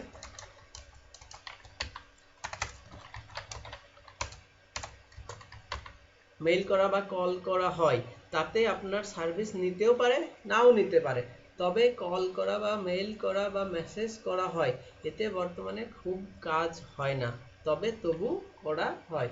যেমন তোমার এলাকায় মনে করো যে একটা দোকান দিছে কেউ, এবার ওই দোকান দিয়ে ও মনে করলো যে আমার এলাকার ভেতরে একটা মার্কেটিং করি, এবার ও কোনো না কোনো মাধ্যমে আস্তে আস্তে কিছু নাম্বার কালেকশন করছে এলাকার মানুষের। যেমন কুষ্টিয়ায় একটা দোকান থাকলে ওরা কি করলো, কিছু সম্ভাব্য number, mail, phone number collection করলো। এবার কালেকশন করে তাদেরকে মেসেজ পাঠাচ্ছে। সে তার কাস্টমার হতেও পারে, নাও পারে, কিন্তু সে তাদেরকে মেসেজ পাঠাচ্ছে, সে তাদেরকে ফোন দিচ্ছে যে আপনি যদি আমাদের এই সার্ভিসটি নেন তাহলে আপনার এই জিনিসটা, তার সম্ভাব্য কাস্টমার তার সে মেসেজ দিচ্ছে, সে কিন্তু আন্দাজে, মানে কোনো ইয়ে করে না। এটাই হচ্ছে কোল্ড কলিং। বুঝা গেছে? সেলস পেজ, যে পেজে প্রোডাক্টগুলো সেল করার জন্য সাজানো থাকে সেটাই হলো সেলস পেজ। বুঝতেই তো পারছো, যে পেজে প্রোডাক্টগুলো কি করা হয়, সাজানো থাকে, সেটাই হলো সেলস পেজ। আমরা তো ওয়েবসাইটে ঢুকে দেখছি যে প্রোডাক্টগুলো সাজানো থাকে যেখানে, সেটাই কি সেলস পেজ। সেলস পেজে প্রোডাক্টের রিভিউ, ফিচার, বেনিফিট ইত্যাদি প্রোডাক্ট সম্পর্কে বিভিন্ন ইনফরমেশন থাকা উচিত, দারাজে যে আমরা দেখতে পারি। চলো দারাজে যে আমরা যদি দেখি, মনে করো যে daraz.com.bd, সেলস পেজে কি লেখা আছে, সেলস পেজে প্রোডাক্টের রিভিউ, মানে রিভিউ তো বুঝোই, ফিচার, বেনিফিট এবং প্রোডাক্ট সম্পর্কে বিভিন্ন ইনফরমেশন থাকা উচিত। ঠিক আছে? যেই পেজে কাস্টমারকে ল্যান্ড করানো সেটা ল্যান্ডিং পেজ, সেটা তো পারি আমরা। যেমন এই যে দারাজে আসলাম, তার মানে প্রোডাক্টের কি ইনফরমেশন থাকতে হবে, প্রোডাক্টের বেনিফিট থাকতে হবে। দেখো এই যে তোমার, এই যে একটা তোমার ইয়ে, এটা আর কি তোমাদের, এটা মূলত একটা ইয়ে পেজ, মনে করো যে আমাদের ল্যান্ডিং পেজ। তো এখন আমি মনে করো একটা এখানে ইয়ে করলাম, একটা প্রোডাক্টের ইয়েতে ঢুকলাম, মনে করো এই যে এটাতে, এই দেখো এইটা একটা সেলস পেজ। এখানে কি এই প্রোডাক্ট সম্পর্কে লেখা আছে না অনেক কিছু, প্রোডাক্টের সব ডিটেলস এখানে পাচ্ছ না, আবার এখান থেকে কিনতে পারছো, buy now, add to cart, যাই করতে পারছো, এখান থেকে প্রোডাক্টের ডিটেলস সব কিছু দেখতে পারছো না? এটা মোটামুটি তোমার আসলে যে যেভাবে আর কি একটা সেলস পেজকে ইয়ে করতে পারে, মনে করে তো এটাকে একটা সেলস পেজ আমরা ধরতে পারি। এখান থেকে অ্যাড টু কার্ট দিলেই আমাদের কি চলে যাবে না? আচ্ছা, এটা হচ্ছে একটা সেলস পেজ। আবার তোমার হচ্ছে যদি মনে করো যে ওই প্রোডাক্ট পেজ বলতে একটা পেজ আছে, প্রোডাক্ট পেজ, এটা হচ্ছে প্রোডাক্টের সিঙ্গেল পেজ, কিন্তু একটা প্রোডাক্টের সিঙ্গেল পেজ। দেখো এখানে অনেকগুলো প্রোডাক্টের ভেতরে থেকে ওইটাতে ক্লিক করছিলাম না, তাহলে কি এই প্রোডাক্টটা কি এখানে সিঙ্গেল? কিন্তু এটাতে ক্লিক করলে ওই শুধু ওপেন হচ্ছে, তার মানে এটা হচ্ছে সিঙ্গেল পেজ ওপেন হচ্ছে, তার মানে এইটার জন্য এটা সেলস পেজ। বোঝা গেছে কি? কারণ ওখান থেকে তো আমি কিনতে পারছি না, আর এটা প্রোডাক্ট পেজ। হ্যাঁ, তুমি এখান থেকে জাস্ট শো করতে পারছো। বোঝা গেছে? আবার কিছু কিছু ওয়েবসাইটে দেখবে এখানে ডিরেক্ট অ্যাড টু কার্ট লেখা থাকে, কিন্তু ওইটাও সেলস ওর জন্য, কিন্তু ওখানে তো আর ইনফরমেশন গুলো পাচ্ছ না তুমি। সো সেলস পেজটা মূলত এটাই, মানে আমাদের বলা উচিত। মূলত জিনিসগুলো তো বুঝতে পারছো, এই হচ্ছে সিস্টেম। আচ্ছা, ক্রলিং, গুগলের রোবট বিভিন্ন ওয়েবসাইটে ঘুরে ঘুরে যে ডেটা কালেকশন করে তা তার ইন্ডেক্সে রাখে, সেটাই হলো ক্রলিং। ক্রলিং বুঝছো? ক্রলিং মানে একটা ওয়েবসাইট যখন তুমি বানাও, এই ওয়েবসাইটে আমরা তথ্য দিই না, যেমন আমাদের নিউজের ওয়েবসাইট আছে না? এবার ক্রলিং মানে আমাদের ওয়েবসাইটটা, গুগলে কিন্তু রোবট আছে, ঠিক আছে?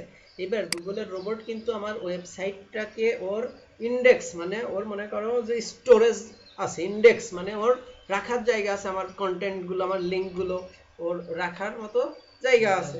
তো গুগল যদি আমার এই ওয়েবসাইটটাকে ইয়ে না করে, মানে ক্রলিং না করে বা ইন্ডেক্স না করে, তাহলে কিন্তু যে কেউ সার্চ দিলে আমার ওয়েবসাইটটাকে খুঁজে পাবে না কিন্তু গুগলে।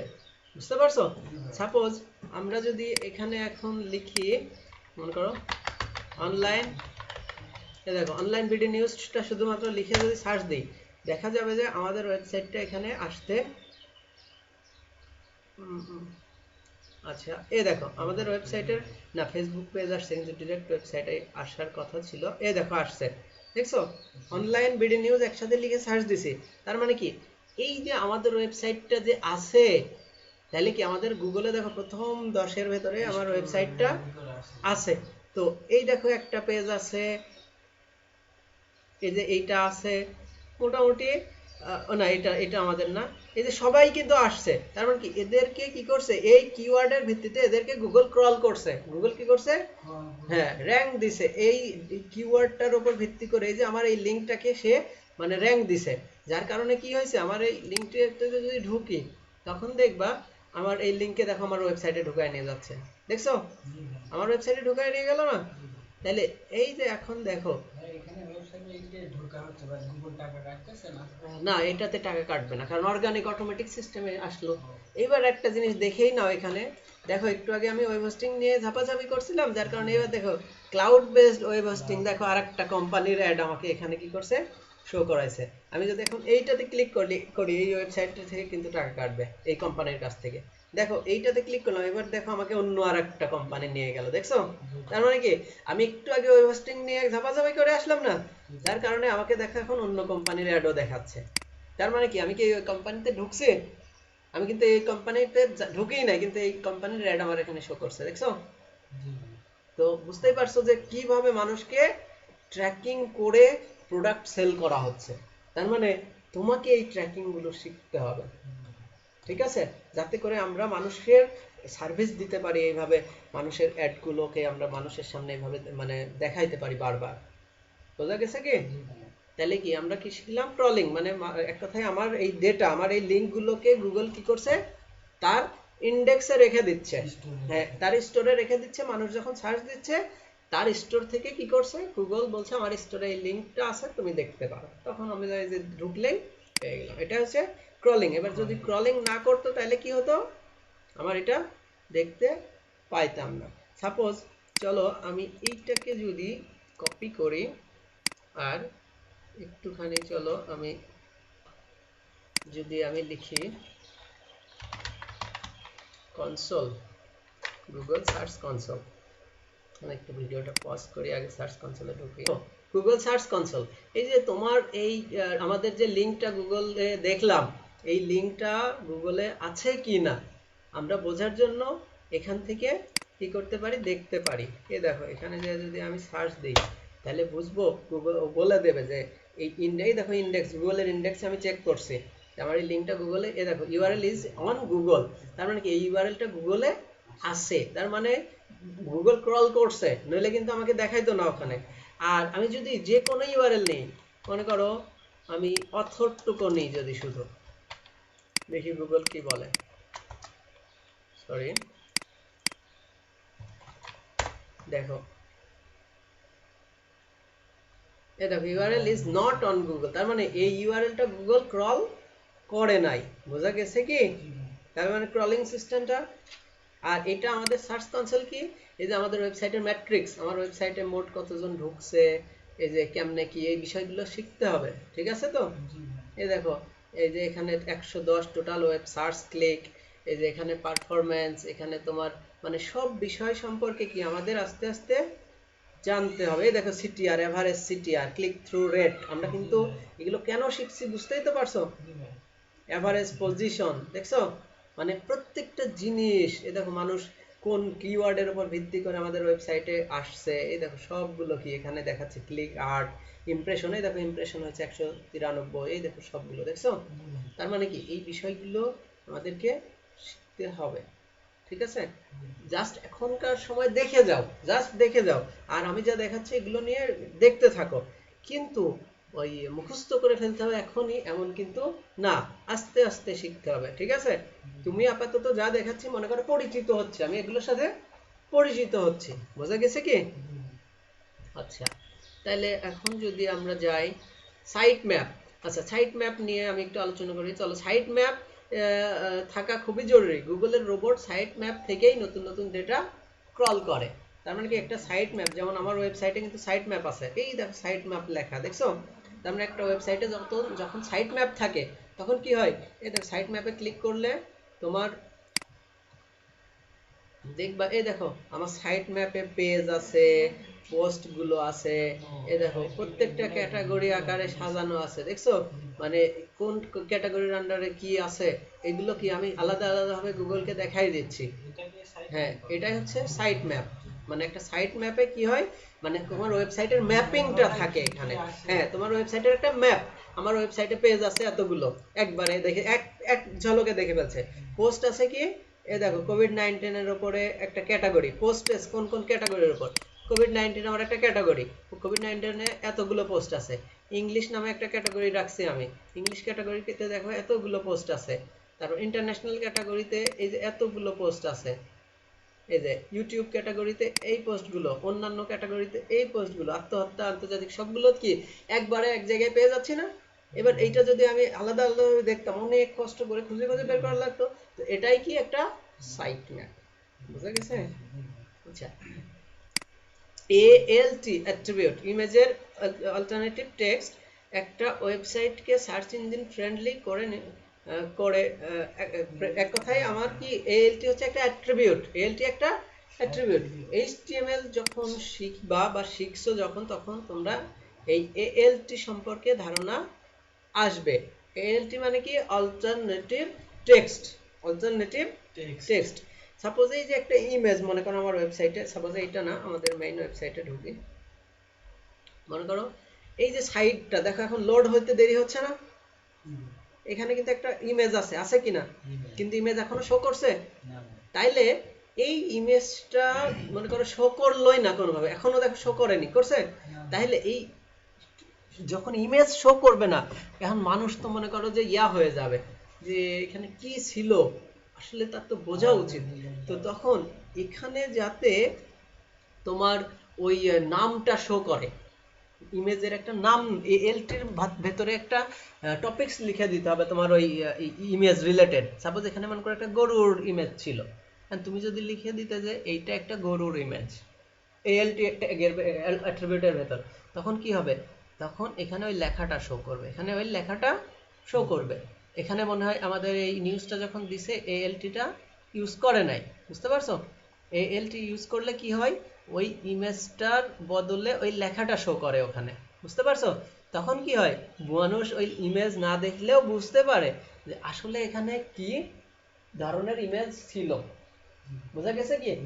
মানে একটা ইমেজ না দেখে এখন কি বুঝতে পারছো এখানে কি ছিল?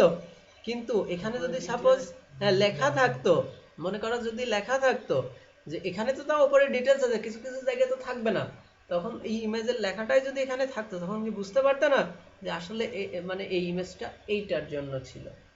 তো এটা হচ্ছে একটা এএলটি অ্যাট্রিবিউট, যেটার ভেতরে ইমেজের মানে সম্বন্ধে লেখা থাকে, ইমেজটা কি রিলেটেড, মানে কি টপিকস এর উপর লেখা, এইগুলো লেখা থাকে এএলটি অ্যাট্রিবিউটের ভেতর। ওই এক লাইনের লেখা, অল্প দুই তিনটা কথাই, বোঝা গেছে কি? আচ্ছা, আপসেল, আপসেল বলতে মূলত বোঝায় আপনাকে সাজেস্ট করবে, এই প্রোডাক্টটি অনেকেই কিনেছে, আপনিও নিতে পারেন, বুঝতে পারছো? আচ্ছা, মানে হ্যাঁ ওইটাই, মনে করো যে আমি তোমাকে বললাম এই তুমি আমার দোকানে আসছো, এবার দোকানে এসে মনে করো যে একটা ফোন খুঁজতে আসছো, এবার আমি তোমাকে তুমি সঠিকভাবে কোনো ইয়ে করতে পারছো না, মানে সিদ্ধান্ত নেই, এবার তোমাকে বললাম এই দেখেন ভাইয়া, এই ফোনটা কিন্তু অনেকেই নিচ্ছে মার্কেটে, আপনি এটা নিতে পারেন। এটা কি একটা আপসেল, বুঝতে পারছো? হ্যাঁ, সোশ্যাল প্রুফের ভেতর পার্থক্য হচ্ছে অনেকেই কিনে রিভিউ দিচ্ছে, হ্যাঁ অনেকেই কিনে বলছে যে না জিনিসটা ভালো, অনেকেই বলছে কি জিনিসটা ভালো, তাইলে কি মানুষ যখন যারা নতুন কিনতে যাবে, তারা ওই ভালো কথাটা দেখলে তারা একটু ইয়ে পাবে না, আকর্ষণ পাবে যে আসলে তো জিনিসটা, নাইলে মানুষ কেন লিখছে ভালো।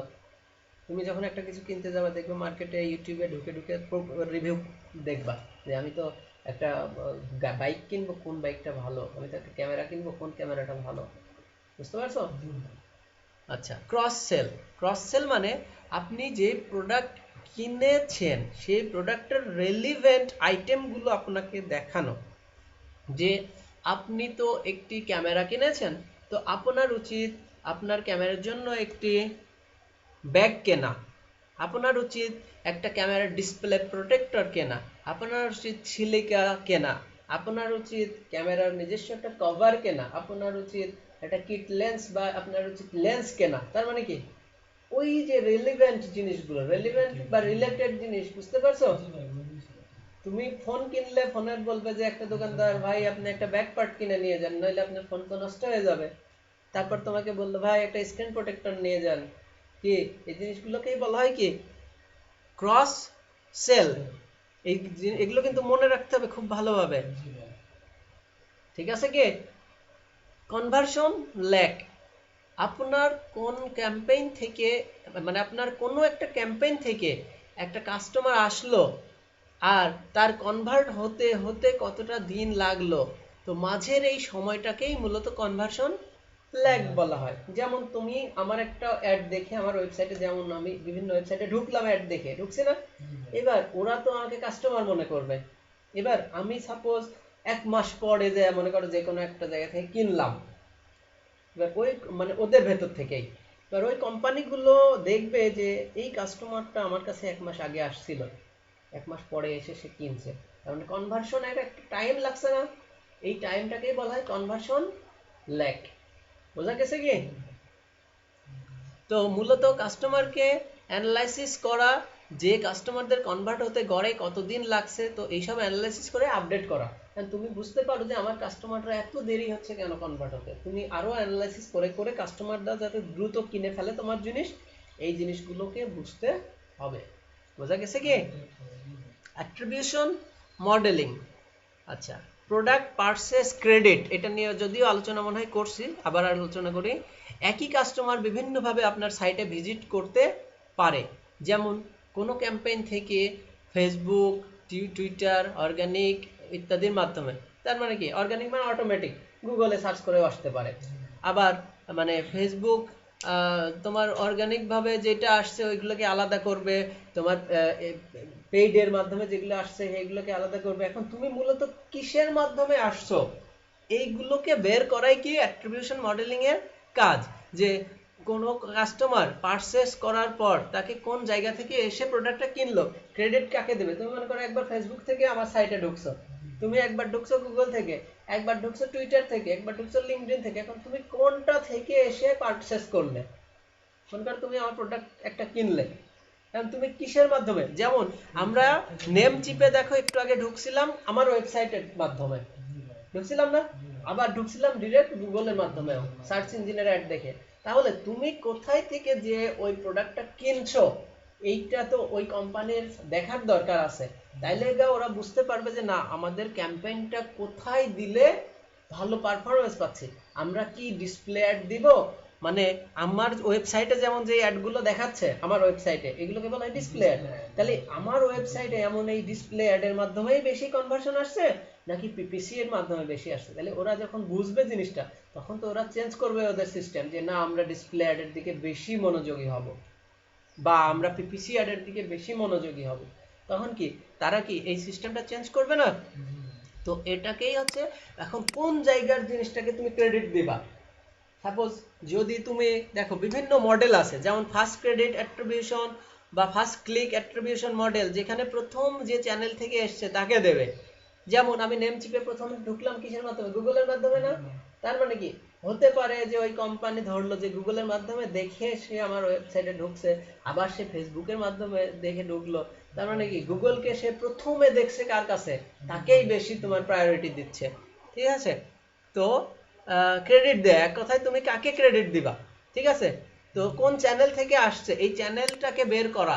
যেমন আরো ক্রেডিট আছে, first click attribution, event credit আছে। ঠিক আছে? যেখানে সবাইকে ক্রেডিট দেওয়া হয়। ইভেন্ট ক্রেডিটে কি করা হয়?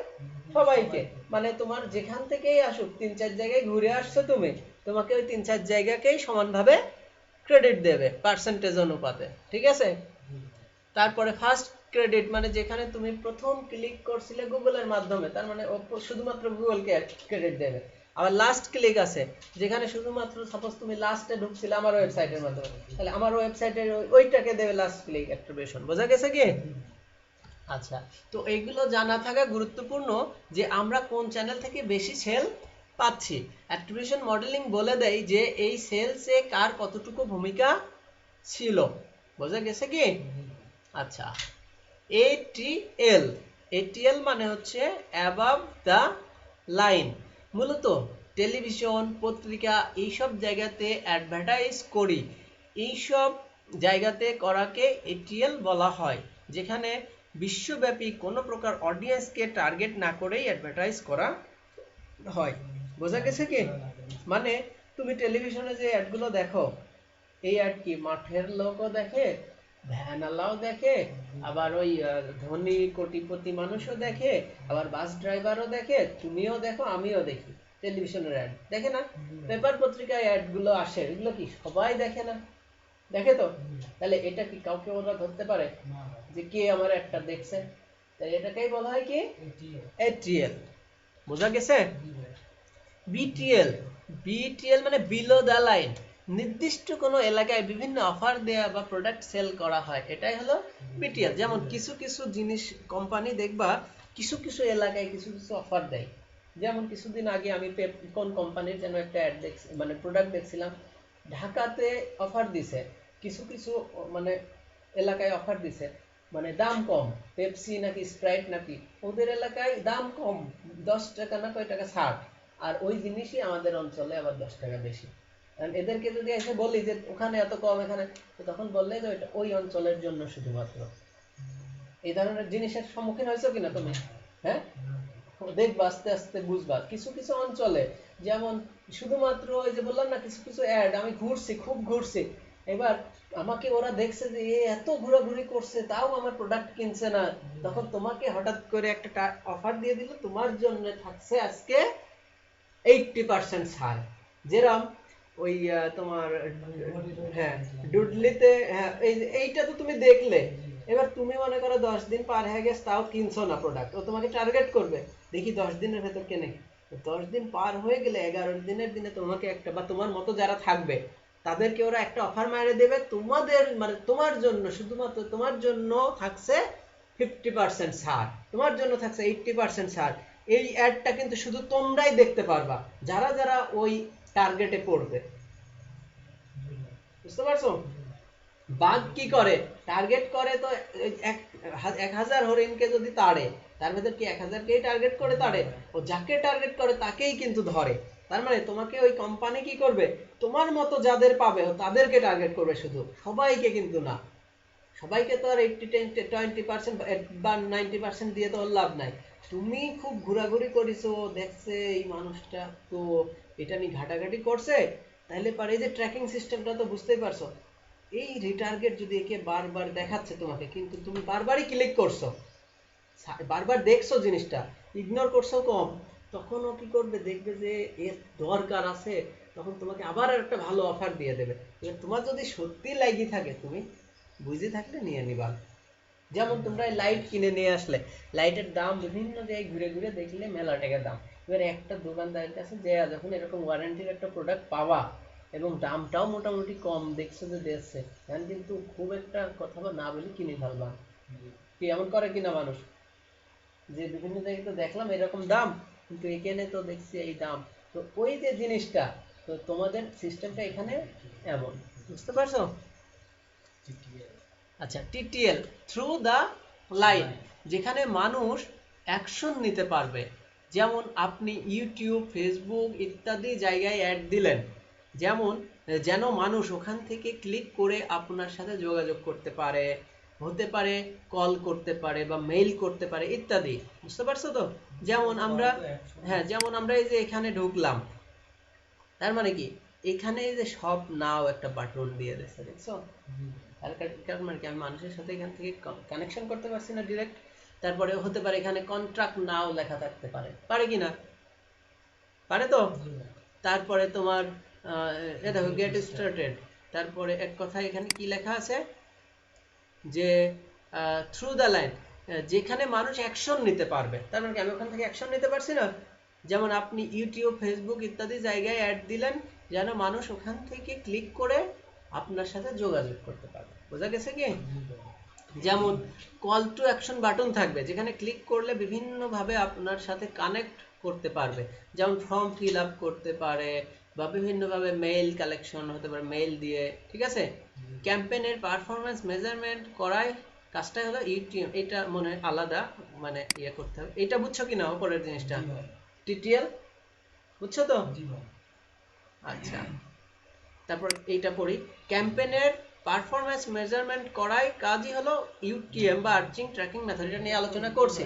আপনি যখন একটি গোল সেট আপ করবেন, তার জন্য বিভিন্ন চ্যানেলে ক্যাম্পেইন করবেন বা বিভিন্ন সিস্টেমে ক্যাম্পেইন করবেন, আপনি যেন প্রতিটার পারফরম্যান্স বুঝতে পারেন যে কোন জায়গা থেকে বেশি কনভার্সন আসছে, সেটা যেন বুঝতে পারেন, তাহলে আপনি তাহলে এক কথায় আমাদের ইউটিএম ইউজ করতে হবে, যাতে আমরা বুঝতে পারবো যে কোন জায়গায় অ্যাড চালানো বেশি প্রফিট আসছে।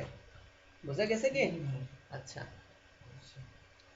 এবার হচ্ছে গুগল মাই বিজনেস। আচ্ছা, গুগল মাই বিজনেস মূলত আমাদের কি হচ্ছে, একটা লোকাল বিজনেস আছে না আমাদের, যেমন একটা ওই বিজনেসটাকে গুগলের সাথে পরিচয় করে দেওয়ানো। বুঝতে পারছো? গুগল মাই বিজনেস নামে একটা সার্ভিস আছে গুগলের, ওই সার্ভিসের সাথে কি করে দেয়া, পরিচয় করে দেয়া। মানুষ যাতে সার্চ দিলে, মনে করো তুমি হচ্ছে কুষ্টিয়াতে থাকো, এবার কেউ একজন সার্চ দিচ্ছে বেস্ট মনে করো আইটি সেক্টর লিখে সার্চ দিল, এবার কুষ্টিয়ার কোনো মানুষ যদি সার্চ দেয় আর তোমার যদি গুগল মাই বিজনেসের সাথে কানেকশন করা থাকে, তখন ওই লোকটাকে কিন্তু আগে তোমার ইয়েটা দেখাবে, লোকেশন দেখাবে যে আপনি যেখান থেকে সার্চ দিচ্ছেন সেখানেই কিন্তু আইটি সেক্টর আছে। আর যদি কুষ্টিয়াতে না পায়, তাহলে ওর আরো কাছে যারা থাকবে, মানে ওর কাছের জিনিসটা আগে ওকে দেখাবে। বোঝা গেছে? তো গুগল মাই বিজনেসে আমাদের এই জন্যই খুলে রাখতে হয় একটা অ্যাকাউন্ট, যাতে করে কেউ সার্চ দিলে আমাদের লোকেশন তারা পেয়ে যায়। আর তারা যখন আমাদেরকে পেয়ে যাবে, তখন আমাদের সার্ভিস নিতেই পারে, পারে কিনা? এবার তোমারটা পাইলো না, সে মনে করো যে যশোরের একজন একটা পাইলো বা ঢাকার একজন একটা পাইলো, তখন কি আমাদেরটা নেবে? তাহলে আমরা এলাকায় থেকেও কি পাবো না কাজ, তাই আমাদেরকে কি করতে হবে, ওই হচ্ছে অবশ্যই গুগল মাই বিজনেসে অ্যাকাউন্ট খুলতে হবে। ঠিক আছে? আচ্ছা, ওজি, ওজি হচ্ছে ফেসবুক ডিবাগার টুলস। মানে ওজি মূলত ফেসবুক ডিবাগার টুলস কি, মানে আমরা ওজি মানে মূলত আপনার লিঙ্কটি ফেসবুকে শেয়ার করলে কেমন দেখাবে সেটা দেখার জন্য একটা টুলস, ওপেন গ্রাফ, যেটাকে বলা হয় ওপেন গ্রাফ। তুমি তোমার ওয়েবসাইটকে সাপোজ মনে করো এই যে আমাদের এই ইয়াটা লিঙ্ক, এই লিঙ্কটা যখন ওয়েবসাইটে আমরা শেয়ার করি, তখন আমাদের শেয়ারের লিঙ্কটা কেমন দেখাবে, বুঝতে পারছো কি? এই লিঙ্কটা আমাদের কেমন দেখাবে, আমি যদি এখানে লিখি Facebook debugger tools, Facebook debugger লিখে সার্চ দিই, এই দেখো developers.facebook.com এ যদি এখন ঢুকি, এখানে এই দেখো আমি যদি আমার লিঙ্কটা দিয়ে এখন ডিবাগ করি, তাহলে কি হবে, ও আমাকে দেখাবে যে আমার এই পোস্টটা ফেসবুকে যদি শেয়ার করি তাহলে কেমন দেখাবে। এই দেখো ফেসবুকে শেয়ার করলে ফেসবুকে এইভাবে দেখাবে। তো এটাই কি ওপেন গ্রাফ। এই দেখো OG URL, OG title, OG description, এই প্রত্যেকটা জিনিস এইভাবে কি হবে, ফেসবুকে কিন্তু এমন শো করবে। বোঝা গেছে কি? আমি সাপোজ আমার যদি ওয়েবসাইটটা শুধুমাত্র শেয়ার করি তাহলে কেমন দেখায়, চলো আমরা দেখি। হ্যাঁ, মানে ওই তো তুমি ওখানে শেয়ার করার আগে এখানে দেখে নিচ্ছ যে আমার জিনিসটা, এই দেখো ডিরেক্ট আমার ওয়েবসাইটের লিংক শেয়ার করলে এমন আসবে। ঠিক আছে? তাহলে বুঝতে পারছো যে ওজির কাজ কি? এটা একটা টুলস, ওপেন গ্রাফ টুলস, যেটার মাধ্যমে আমরা দেখতে পারি যে আমাদের পোস্টগুলো কোথায় কেমন ইয়া হবে। ঠিক আছে? আচ্ছা, এই যে ওয়ার্ডপ্রেসের জন্য ইয়োস্ট এসইও দিয়ে আমরা এইগুলো ঠিক করতে পারি। ওয়ার্ডপ্রেসে একটা প্লাগইন আছে, এটার নাম ইয়োস্ট, ওইটা দিয়ে আমরা ঠিক করতে পারি। আরো প্লাগইন আছে, র‍্যাঙ্ক ম্যাচ আছে, এগুলো দিয়ে ঠিক করতে পারি। আচ্ছা, ফেসবুক ওভারলে টুলস, অ্যাডের ক্রিয়েটিভ ইমেজ টেক্সট যত কম থাকে ততই কস্ট কম হবে। এক কথায় ফেসবুকের একটা টুলস আছে যেটা নাম হচ্ছে ফেসবুক ওভারলে টুলস। তুমি যখন একটা অ্যাড দিবা ফেসবুকে, তখন কি ওই অ্যাডে বিভিন্ন লেখালেখি থাকতে পারে, যে যেমন এরাই দেখো এই যে এই কোম্পানি কি অ্যাড দিছে না, তাহলে এইটা একটা কি দেখো পিকচার, দেখছো পিকচার না? এই দেখো আমি যদি এখানে রাইট বাটন চাপি এবং যদি আমি ওপেন ইমেজ নিউ ট্যাব দিই, এই দেখো একটা ইমেজ ওপেন হবে এখানে, হয়েছে না? হয়েছে তো? তাহলে এই ইমেজের উপর কত লেখা আছে না, আছে কি না? তাহলে এই লেখাগুলো কি পরিমাণ থাকলে তোমার মানে ফেসবুক কম টাকা কাটবে, ফেসবুক সবসময় বলে যে তোমার লেখা কম রাখতে। তোমার এই যে এখানে যে লেখা, এই প্রচুর লেখা, মানে লেখা যত রাখবা তত ফেসবুক টাকা কাটবে বেশি। এটা ক্রিয়েটিভ বলা হয়, এটা অ্যাডের ক্রিয়েটিভ। একটা পিকচারকে কি বলা হয়? ক্রিয়েটিভ। তো এই ক্রিয়েটিভ বা এই লেখা মানে এই পিকচারের উপর লেখালেখি কম থাকতে হবে। যত লেখালেখি কম থাকবে তত ফেসবুক টাকা কম কাটবে। তো এই যে এটাকেই বলা হচ্ছে ফেসবুক ওভারলে টুলস। আমরা ফেসবুক ওভারলে টুলস যদি লিখি, ফেসবুক ওভারলে টুল, যখন ফেসবুক ওভারলে টুল লিখে সার্চ দিবা তখন কি হবে, তোমাকে ফেসবুক ওই টুলসে নিয়ে যাবে। এই যে এখানে ধরো যে আমরা আমাদের ইয়ে দিয়ে, এই দেখো এখানে তোমাকে ইয়ে দিচ্ছে ইমেজের টেক্সটের বিষয়ে সব কিছু এখানে আলোচনা কিন্তু করা আছে, লেখা আছে। হোয়াট ইজ ইমেজ টেক্সট, এই দেখো 20% টেক্সট পারফর্ম বেটার, তার মানে 80% ইমেজ থাকতে হবে আর 20% টেক্সট থাকতে হবে। বুঝতে পারছো? তুমি মনে করো টেক্সট দিয়ে ফুল ইমেজই ভরে ফেলছো, তখন কি হবে? এই জন্য তোমাকে বলছে এখানে দেখো, এখানে ওয়ার্ডপ্রেসের একটা ছবি দিছে, এখানে ওদের একটা লোগো দিছে, এই যে এটা ওদের লোগো। তার মানে কি ওরা অতিরিক্ত লেখা কিন্তু লেখে নাই, তাই ওরা বলতে যাচ্ছে যে অতিরিক্ত লেখা লেখা যাবে না, তাইলে টাকা মানে এটা পড়তে হবে, কিন্তু প্রত্যেকটা জিনিস কিন্তু রিসার্চ করতে হয় এইভাবে। এই দেখো ওরা কিন্তু বলে দিচ্ছে, এইগুলো দেখবা, দেখলেই বুঝতে পারবে, একটু পড়াশোনা করতে হবে। হ্যাঁ, ওরা কিন্তু বলে দেয় যে অতিরিক্ত লেখা যাবে না। আচ্ছা, ওয়েবমাস্টার টুল। ওয়েবমাস্টার টুল যদি একটু আগে গুগল সার্চ কনসোল দেখে আসলাম না, ওটাই একটা গুগলের ওয়েবমাস্টার টুলস। বুঝতে পারছো? এসএসএল মানে তোমার সিকিউরড সকেট লেয়ার। এসএসএল এর মিনিং কি? Secured socket layer. এক কথায় আমাদের ওয়েবসাইটটাকে সিকিউর করার জন্য এটা ইউজ করতে হয়। যেমন আমাদের ওয়েবসাইটে ঢুকতে গেলে দেখবা HTTPS এবং HTTPS। তুমি যদি শুধুমাত্র একটা ওয়েবসাইট ব্রাউজ করো, শুধুমাত্র HTTP থাকে সেই ওয়েবসাইট, এটা কিন্তু নন সিকিউর একটা ওয়েবসাইট। এটা কি একটা নন সিকিউর। আর যখন তোমার HTTPS থাকবে, এটা একটা সিকিউরড ওয়েবসাইট। আচ্ছা, CDN কন্টেন্ট ডেলিভারি নেটওয়ার্ক। এক কথায় তোমার কন্টেন্টটা ডেলিভারি করার জন্য একটা সিস্টেম আছে, যেমন ক্লাউড ফ্লেয়ার। যেমন তোমার হচ্ছে ওয়েবসাইট আছে, মনে করো যে এক জায়গায় নেমচিপে, ঠিক আছে? এবার তোমার সাইটে যাতে চাপটা কম ইয়ে হয়, মানে স্লো যাতে কম হয়, ফাস্ট লোড হয় যাতে, তার জন্য তুমি কি করছো, একটা সিডিএন ইউজ করছো। সেখান থেকে তুমি চাচ্ছ যে আমার ওয়েবসাইটটা ওখানে কি হবে, থাকবে, মানুষ সার্চ দিলে ওখান থেকে মানুষ ওয়েবসাইটটা খুব সহজেই দেখবে। ওই ওয়েবসাইটে তোমার একটা ক্যাশ থাকবে, মানে প্রতিচ্ছবি থাকবে, তোমার একটা প্রতিচ্ছবি। তো বুঝো, মানে আয়নার সামনে গেলে তুমি কি একটা, তোমাকে দেখা যায় না, তুমি তো আসল জিনিস, কিন্তু আয়নার সামনে যেটা ওইটা তো আসল না। হ্যাঁ, তোমার একটা ছবি ওর কাছে থাকবে, এবং তোমার রিয়েল টাইম ছবি থাকবে তোমার কাছে। এখন যে ছবি, ও সেই ছবিটা ক্যাপচার করে ওর কাছে রেখে দেবে। তুমি কোনো চেঞ্জ আনলে ওটাও চেঞ্জ ইয়ে করে নেবে, ওটার একটা টাইম আছে, ওই টাইম পর পরে আপডেট হয়ে যায়। তো ও কি করবে, তোমার এই ওই ওয়েবসাইটটার আসলে জমা আছে, তুমি মনে করো আসলে আসো এখানে তোমার বাড়িতে, কিন্তু তোমার একটা ছবি আছে আরেকজনের কাছে। এবার কেউ তোমাকে যদি খুঁজতে চাই, এবার তার কাছে গেলে বা তোমাকে খুঁজলে সে তোমার ছবি দেখায় দেয়। এবার তোমার ছবি দেখাও যা মনে করো, তোমাকে দেখাও একই কথা এখানে। এবার এটাই হচ্ছে সিডিএন। অন্য একটা ওয়েবসাইট থেকে, মানে অন্য একটা জায়গা থেকে তোমার সাইটটা লোড হচ্ছে, তোমার কন্টেন্ট গুলো কি হচ্ছে, লোড হচ্ছে। তো ওখানে একটা ক্যাশ থাকে। ক্যাশ মানে কি, ওই প্রতিচ্ছবি থাকে, মনে রাখবা। ক্যাশ কি বুঝো?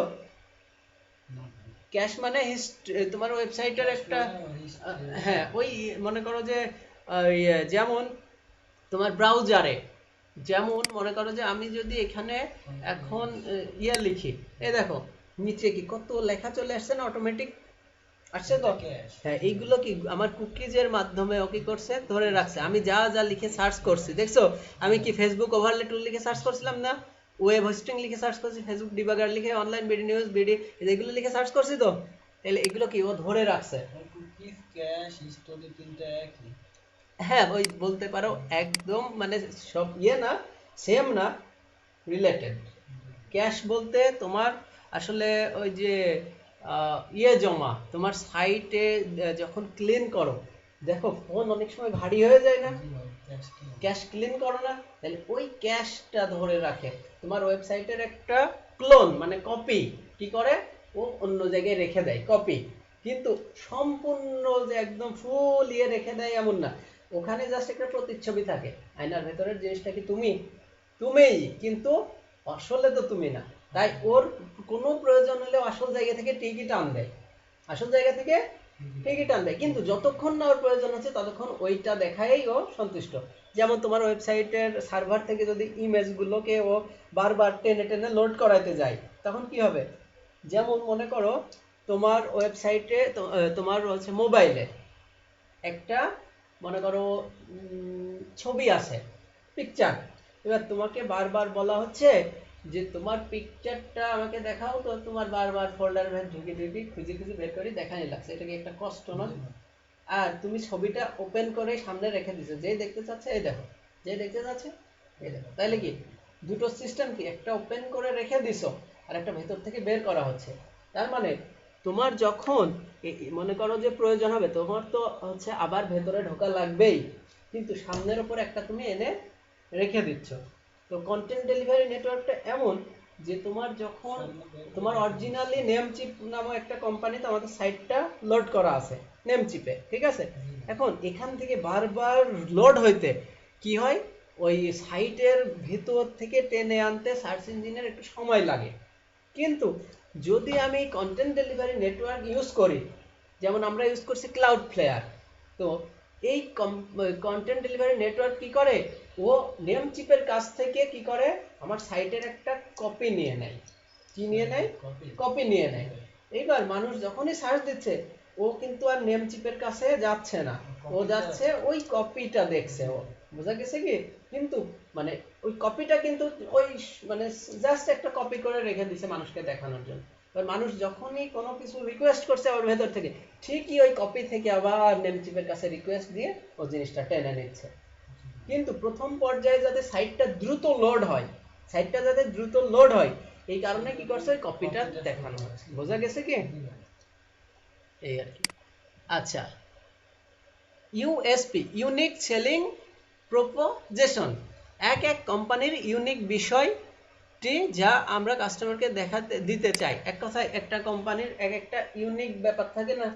যেমন মনে করো আমাদের কাছে আসলেই আপনার জীবন গড়ে যাবে, এটা কি আমাদের মনে করো একটা স্লোগান বলতে পারো। এটা কি আমাদের স্লোগান না? মনে করো আমাদের কাছে আসুন আপনার জীবন গড়ে দিব। আবার কিছু কিছু দেখবা যে সন্তান আপনাদের ভবিষ্যৎ গড়ে দেওয়ার দায়িত্ব আমাদের, এমন বলে কিনা? কারণ কি এটা ওদের একটা ইউনিকনেস। এটা কি ওদের? হ্যাঁ, ওইটাকে বলা হয় ওদের ইউএসপি। বোঝা গেছে কি? তো এখানে দেখো বিভিন্ন কোম্পানি তাদের ইউএসপি নিয়ে সংজ্ঞা লিখছে। আমরা যদি চাই এগুলো দেখব, তাহলে আমরা দেখতে পারি যে এক এক কোম্পানি তাদের ইউএসপি লিখছে কিভাবে। দেখো একটা কোম্পানি ব্যান অ্যান্ড জেডি নামে একটা কোম্পানি আছে। হ্যাঁ, ওরা কি ওদের ইউএসপি কি দিছে? We make the best possible ice cream in the best possible way. তার মানে ওদের ইউএসপি কি এইটা, we make the best possible ice cream in the best possible way, মানে যতটা সম্ভব ততটা ভালো করে ওদের আইসক্রিমগুলো তৈরি করে। বুঝতে পারছো? তারপরে কি আরেকটা কোম্পানি লিখছে, তোমার সেলসফোর্স নামে একটা কোম্পানি লিখছে, connect to your customers in a whole new way with the world's first CRM platform. তার মানে এইটা ওদের একটা ইউএসপি, মানে ও মানুষকে কি স্লোগান দিয়ে কি করতে চাচ্ছে, মানুষকে আকৃষ্ট করতে চাচ্ছে। সিআরএম কোম্পানি মানে এটা পরে বোঝাবো সিআরএম কি, মানে ওই তোমার ওই ক্লায়েন্ট ম্যানেজমেন্ট একটা ব্যাপার এটা আর কি। বুঝতে পারছো? এটা পরবর্তীতে আসবে। এই দেখো N26 একটা company, the first bank you will love, এটা ওদের একটা মানে ইউএসপি। মানে এক একজন কোম্পানির কি এক একটা স্লোগান থাকে না? যেমন বিআরবির স্লোগান কি যে কি কি যেন স্লোগান ওদের? হ্যাঁ, আছে আছে এক কথায়। তো মূলত আমাদের ব্র্যান্ড ক্রিয়েট করা শিখতে হবে, কেননা একটা ব্র্যান্ড তৈরি হয়ে গেলে বিজনেস হবে অটো। একটা ব্র্যান্ড ক্রিয়েট হয়ে গেলে কি বিজনেস অটো হবে। যেমন আরএফএল কোম্পানি কি এখন কি ও যাই নিয়ে আসে, মানুষ অটোমেটিক খায় না? তো এই দেখো তোমার ট্র্যাডিশনাল মার্কেটিং আর প্রস অ্যান্ড ক্রনস। এক কথা ট্র্যাডিশনাল মার্কেটিং বলতে বোঝায় যে আমাদের হাতে নাতে যে মার্কেটিং করা হয় এটাকে বলা হয় ট্র্যাডিশনাল মার্কেটিং। যদিও ট্র্যাডিশনাল মার্কেটিং আর ডিজিটাল মার্কেটিং বলতে বোঝায়, ট্র্যাডিশনাল বলতে বোঝায় কি আমাদের এই যে ফিজিক্যাল মার্কেটিং, বুঝছো তো? ফিজিক্যাল মার্কেটিং বুঝো, মানে তুমি দোকানে যা যে মার্কেটিং করছো এটাকে বলা হয় কি, তোমার ভাই যেটা করে এটাকে কি ফিজিক্যাল, আর আমরা ডিজিটালি করব এটাকে বলা হয় ডিজিটাল। তো ট্র্যাডিশনাল মার্কেটিং এর কিছু প্রস এন্ড ক্রনস আছে। প্রস এন্ড ক্রনস বলতে কি খারাপ এবং ভালো দিক আছে। প্রস মানে ভালো, ক্রনস মানে খারাপ। তো এই দেখো ইম্প্যাক্টফুল, তারপরে পার্মানেন্ট, মেজারেবল, তারপরে ট্র্যাডিশনাল মার্কেটিং ক্রনস হচ্ছে হার্ড টু মেজার, মানে তোমার এখানে, তারপর এক্সপেন্সিভ, তারপরে নো ডাইরেক্ট ইন্টিগ্রেশন। এক কথায় তোমার ট্র্যাডিশনাল মার্কেটিং এর কিছু প্রস এন্ড ক্রনস, খারাপ এবং ভালো দিক আছে, এটা নিয়ে একটু কি করতে হবে আমাদের রিসার্চ করতে হবে। যেমন আপনার বিজনেসের জন্য যে ডেটা প্রয়োজন আপনাকে সেই ডেটা কালেকশন করতে হবে, বিভিন্নভাবে আপনার টার্গেটেড অডিয়েন্সদের খুঁজে বের করতে হবে। আপনি আপনার বিজনেসের টার্গেটেড অডিয়েন্সদের খুঁজে বের করতে না পারেন, মানে আপনি যদি না পারেন, তবে তাদের ডেটা যদি কালেকশন করতে না পারেন, তাহলে সারা জীবন আপনার বিজনেসের উন্নতি হবে না, শেষে বিজনেস লস হয়ে যাবে, বিজনেস বন্ধ করে দিতে হতে পারে। তাই আমাদের প্ল্যান করে কি করতে হবে, সেই অনুপাতে বিভিন্ন চ্যানেলে ক্যাম্পেইন করতে হবে, এভাবে আস্তে আস্তে আমাদের ডেটা কালেকশন করতে হবে। এক কথায় ডেটা ছাড়া আপনি অন্ধের মতো, বুঝতে পারছো? তো এই কথাটা উপরে যাবে না, এর আগে বলবেন এটা। হ্যাঁ, এটা এক কথায় প্রস এন্ড কনস নিয়ে আমাদের একটু আলোচনা, নেট ঘাঁটতে হবে, বুঝতে পারছো? এটা খুব একটা আমাদের জানাজানির ভেতরে, না জানলেও খুব একটা যে সমস্যা তা না, তবে একটু জানা ভালো, যাতে আমাদের ক্লায়েন্টদের বোঝাইতে পারি যে না আপনি ডিজিটাল মার্কেটিং কেন করবেন, আপনার ফিজিক্যাল মার্কেটিং এ এই এই সমস্যা আছে, বা এইটার পাশাপাশি ডিজিটাল মার্কেটিং করলে লাভ কি, এগুলো বোঝানোর জন্য আমাদের একটু traditional marketing pros and cons বা ট্র্যাডিশনাল মার্কেটিং এর ভালো দিক খারাপ দিক সম্পর্কে একটু লিখে সার্চ করলেই আমরা কি করতে পারবো, এর ডিটেলস জানতে পারবো। যেমন এখানে বলছে কি ইম্প্যাক্টফুল, তার মানে তুমি দেখো টেলিভিশনে একজন কি করছে, একটা অ্যাড দেখছে, ফিজিক্যাল মার্কেটিং মনে করো, সাপোজ মনে করো একটা অ্যাড দেখছে, বা তোমার কোনো একটা জায়গায় নিউজ পেপারে দেখো একটা অ্যাড দেখছে, একটা পার্মানেন্ট, একটা মানুষ যখন নিউজ পেপার পড়ে তখন কি এইটা মানুষ দেখছে, ওর কিন্তু মনে থেকে যাবে বিভিন্নভাবে, ওই নিউজ পড়তে পড়তে কি করলো, একটা অ্যাড দেখলো। এবার নিউজ পেপারে তো আর হাজার হাজার অ্যাড থাকে না, ফেসবুক ইউটিউবে যেমন অ্যাড থাকে হাজার হাজার, তুমি কয়টা মনে রাখবা, কিন্তু নিউজ পেপারে কি অ্যাড তো কম, তো ওইটা দেখলে কি তোমার মনে থাকার মতো একটা ইয়ে। তারপর কি ইম্প্যাক্টফুল, তার মানে তুমি অনেক সময় ধরো যে ওখানে টেলিভিশনে তোমার অ্যাড দেখতে দেখতে অনেক সময় কি হয়, তোমার উপরে একটা ইয়ে ইম্প্যাক্ট ফেলে। যেমন টেলিভিশনে তুমি নিউজ দেখছো, সংবাদ দেখছো, তাহলে সংবাদ তো মানুষ মনোযোগ দিয়ে দেখে, তাই না? মনোযোগ দিয়ে দেখতে দেখতে একটা অ্যাড চলে আসলো, তো অনেক সময় তোমার ওই নিউজের সময় যেসব অ্যাডগুলো দেওয়া হয় একটু সেইভাবেই অ্যাডগুলো দেয় যাতে মানুষের বিরক্তও না হয়, মানুষ যাতে সহজে মনে রাখতে পারে, এই এই টাইপের একটা অ্যাড দেয়, বুঝতে পারছো? অল্প কথায় অ্যাড দেয় অনেক সময়। তো এই সব কি মানুষকে বেশি ইম্প্যাক্ট ফেলে অনেক সময়। তারপরেও 100% যে এইগুলোই বলা চলে তা না, কারণ আমি নেট থেকে এগুলো কালেকশন করছি, আরো ঘাটলে আরো ভালো ভালো জিনিস আমরা পেতে পারি, ঠিক আছে? মেমোরেবল, মনে থাকার মতো একটা বিষয়। তো এখানে আবার ধরো বলছে নো ডাইরেক্ট ইন্টিগ্রেশন, তার মানে কি তুমি নিউজ পেপারে একটা মানুষকে তো ধরতে পারবা না কে তোমার অ্যাড দেখলো, এটা কি একটা ডাইরেক্ট ইন্টিগ্রেট করতে পারছো না, এক্সপেন্সিভ, অনেক খরচের ব্যাপার। তারপরে হার্ড টু মেজার, তার মানে একটা মানুষের তুমি ম্যাট্রিক্সটা বের করা কিন্তু একটু কঠিন হয়ে যাবে তোমার পক্ষে, বুঝতে পারছো?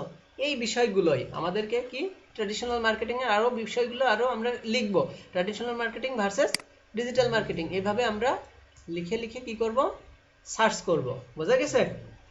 আচ্ছা, স্ট্র্যাটেজিক প্ল্যানিংটা শেষ করে পড়ে আজকে শেষ করে দেব। ভাই ওইটাই থাকে, এটা তো মনে করবে না।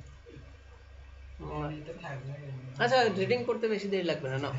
স্ট্র্যাটেজিক প্ল্যান, মনে করি আমরা একটি প্রোডাক্ট সেল করব, তো প্রোডাক্টটি নিয়ে কাজ করার জন্য আমাদের অবশ্যই প্রথমে প্ল্যান করতে হবে যে প্রোডাক্টটি কত দামে সেল করব, কোন ডিজিটাল মার্কেটে সেল করব, আমাদের প্রসপেক্টেড, এখানে বানান ভুল থাকতে পারে একটু, আমাদের প্রসপেক্টেড কাস্টমার কারা, কাদের কাছে সেল করব, তাদের বয়স কত, তারা কি করে, আমাদের কম্পিটিটর কারা, তারা কি কি করছে, এগুলো নিয়ে রিসার্চ করে আমরা একটা স্ট্র্যাটেজিক প্ল্যান ক্রিয়েট, মানে আমাদের একটা স্ট্র্যাটেজিক প্ল্যান ক্রিয়েট করতে হবে।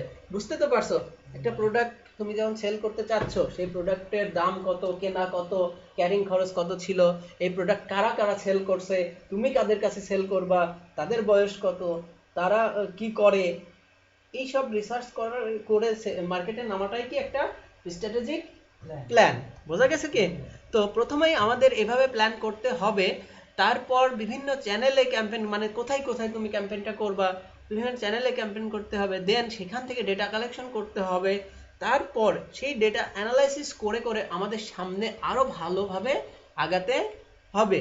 আর যদি কেউ সঠিক ডেটা ধরতে না পারে, তাহলে তো সে সঠিকভাবে তার কাস্টমারদেরকে বুঝতে পারবে না, তার বিজনেস ধ্বংস হয়ে যেতে পারে।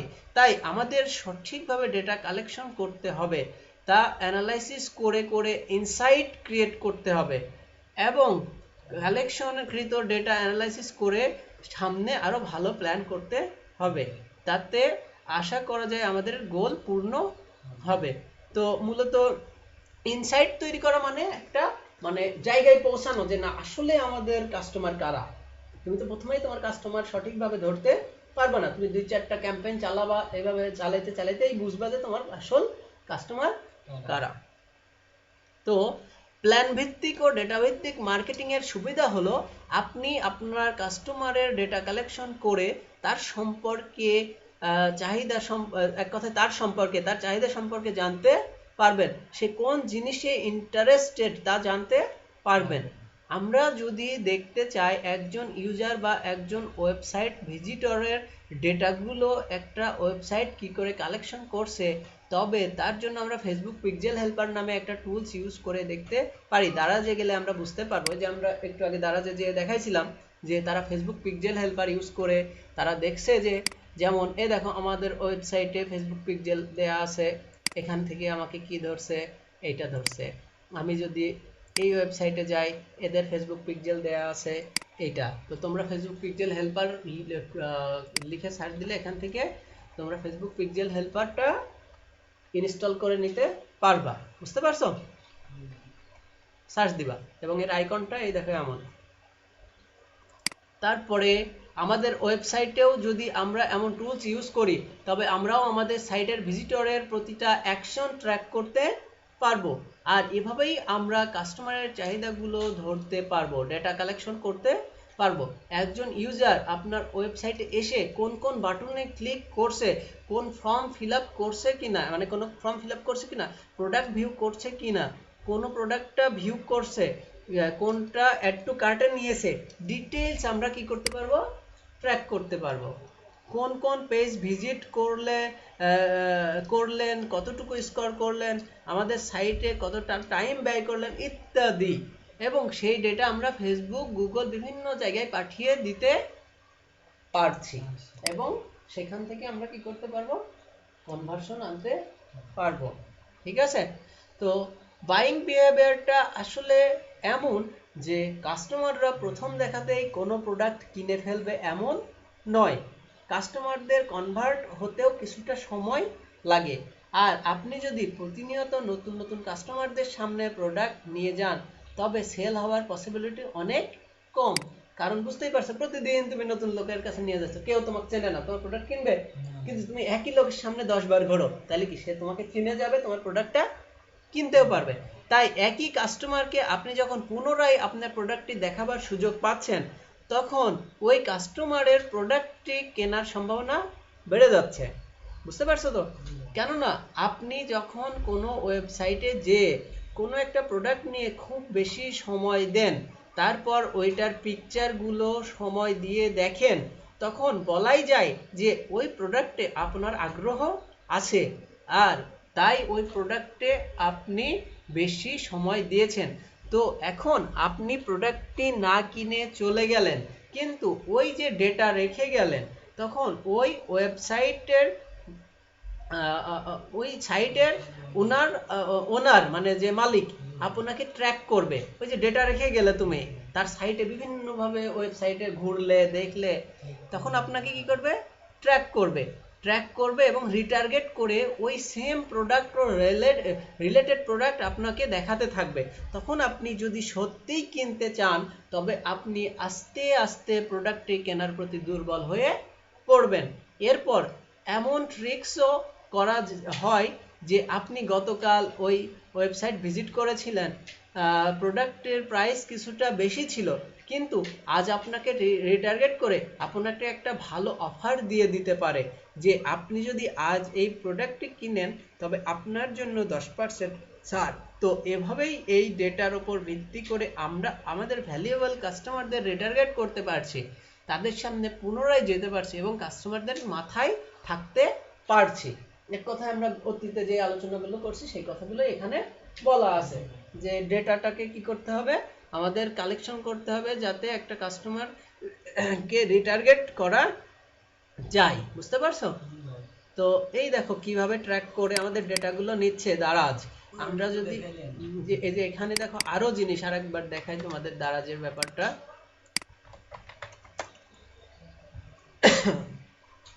এইটাই শেষ করে দিচ্ছি এখন। দেখো দারাজে যদি ঢুকি, মনে করো যে আমি এই ঘড়িটা দেখছিলাম, মনে করো এইটাতে এবার গেলাম। এবার দেখো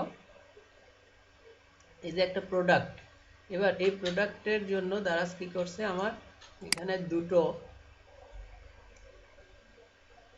ইয়া ধরছে, পিক্সেলে দেখো ইয়া ধরছে দুটো।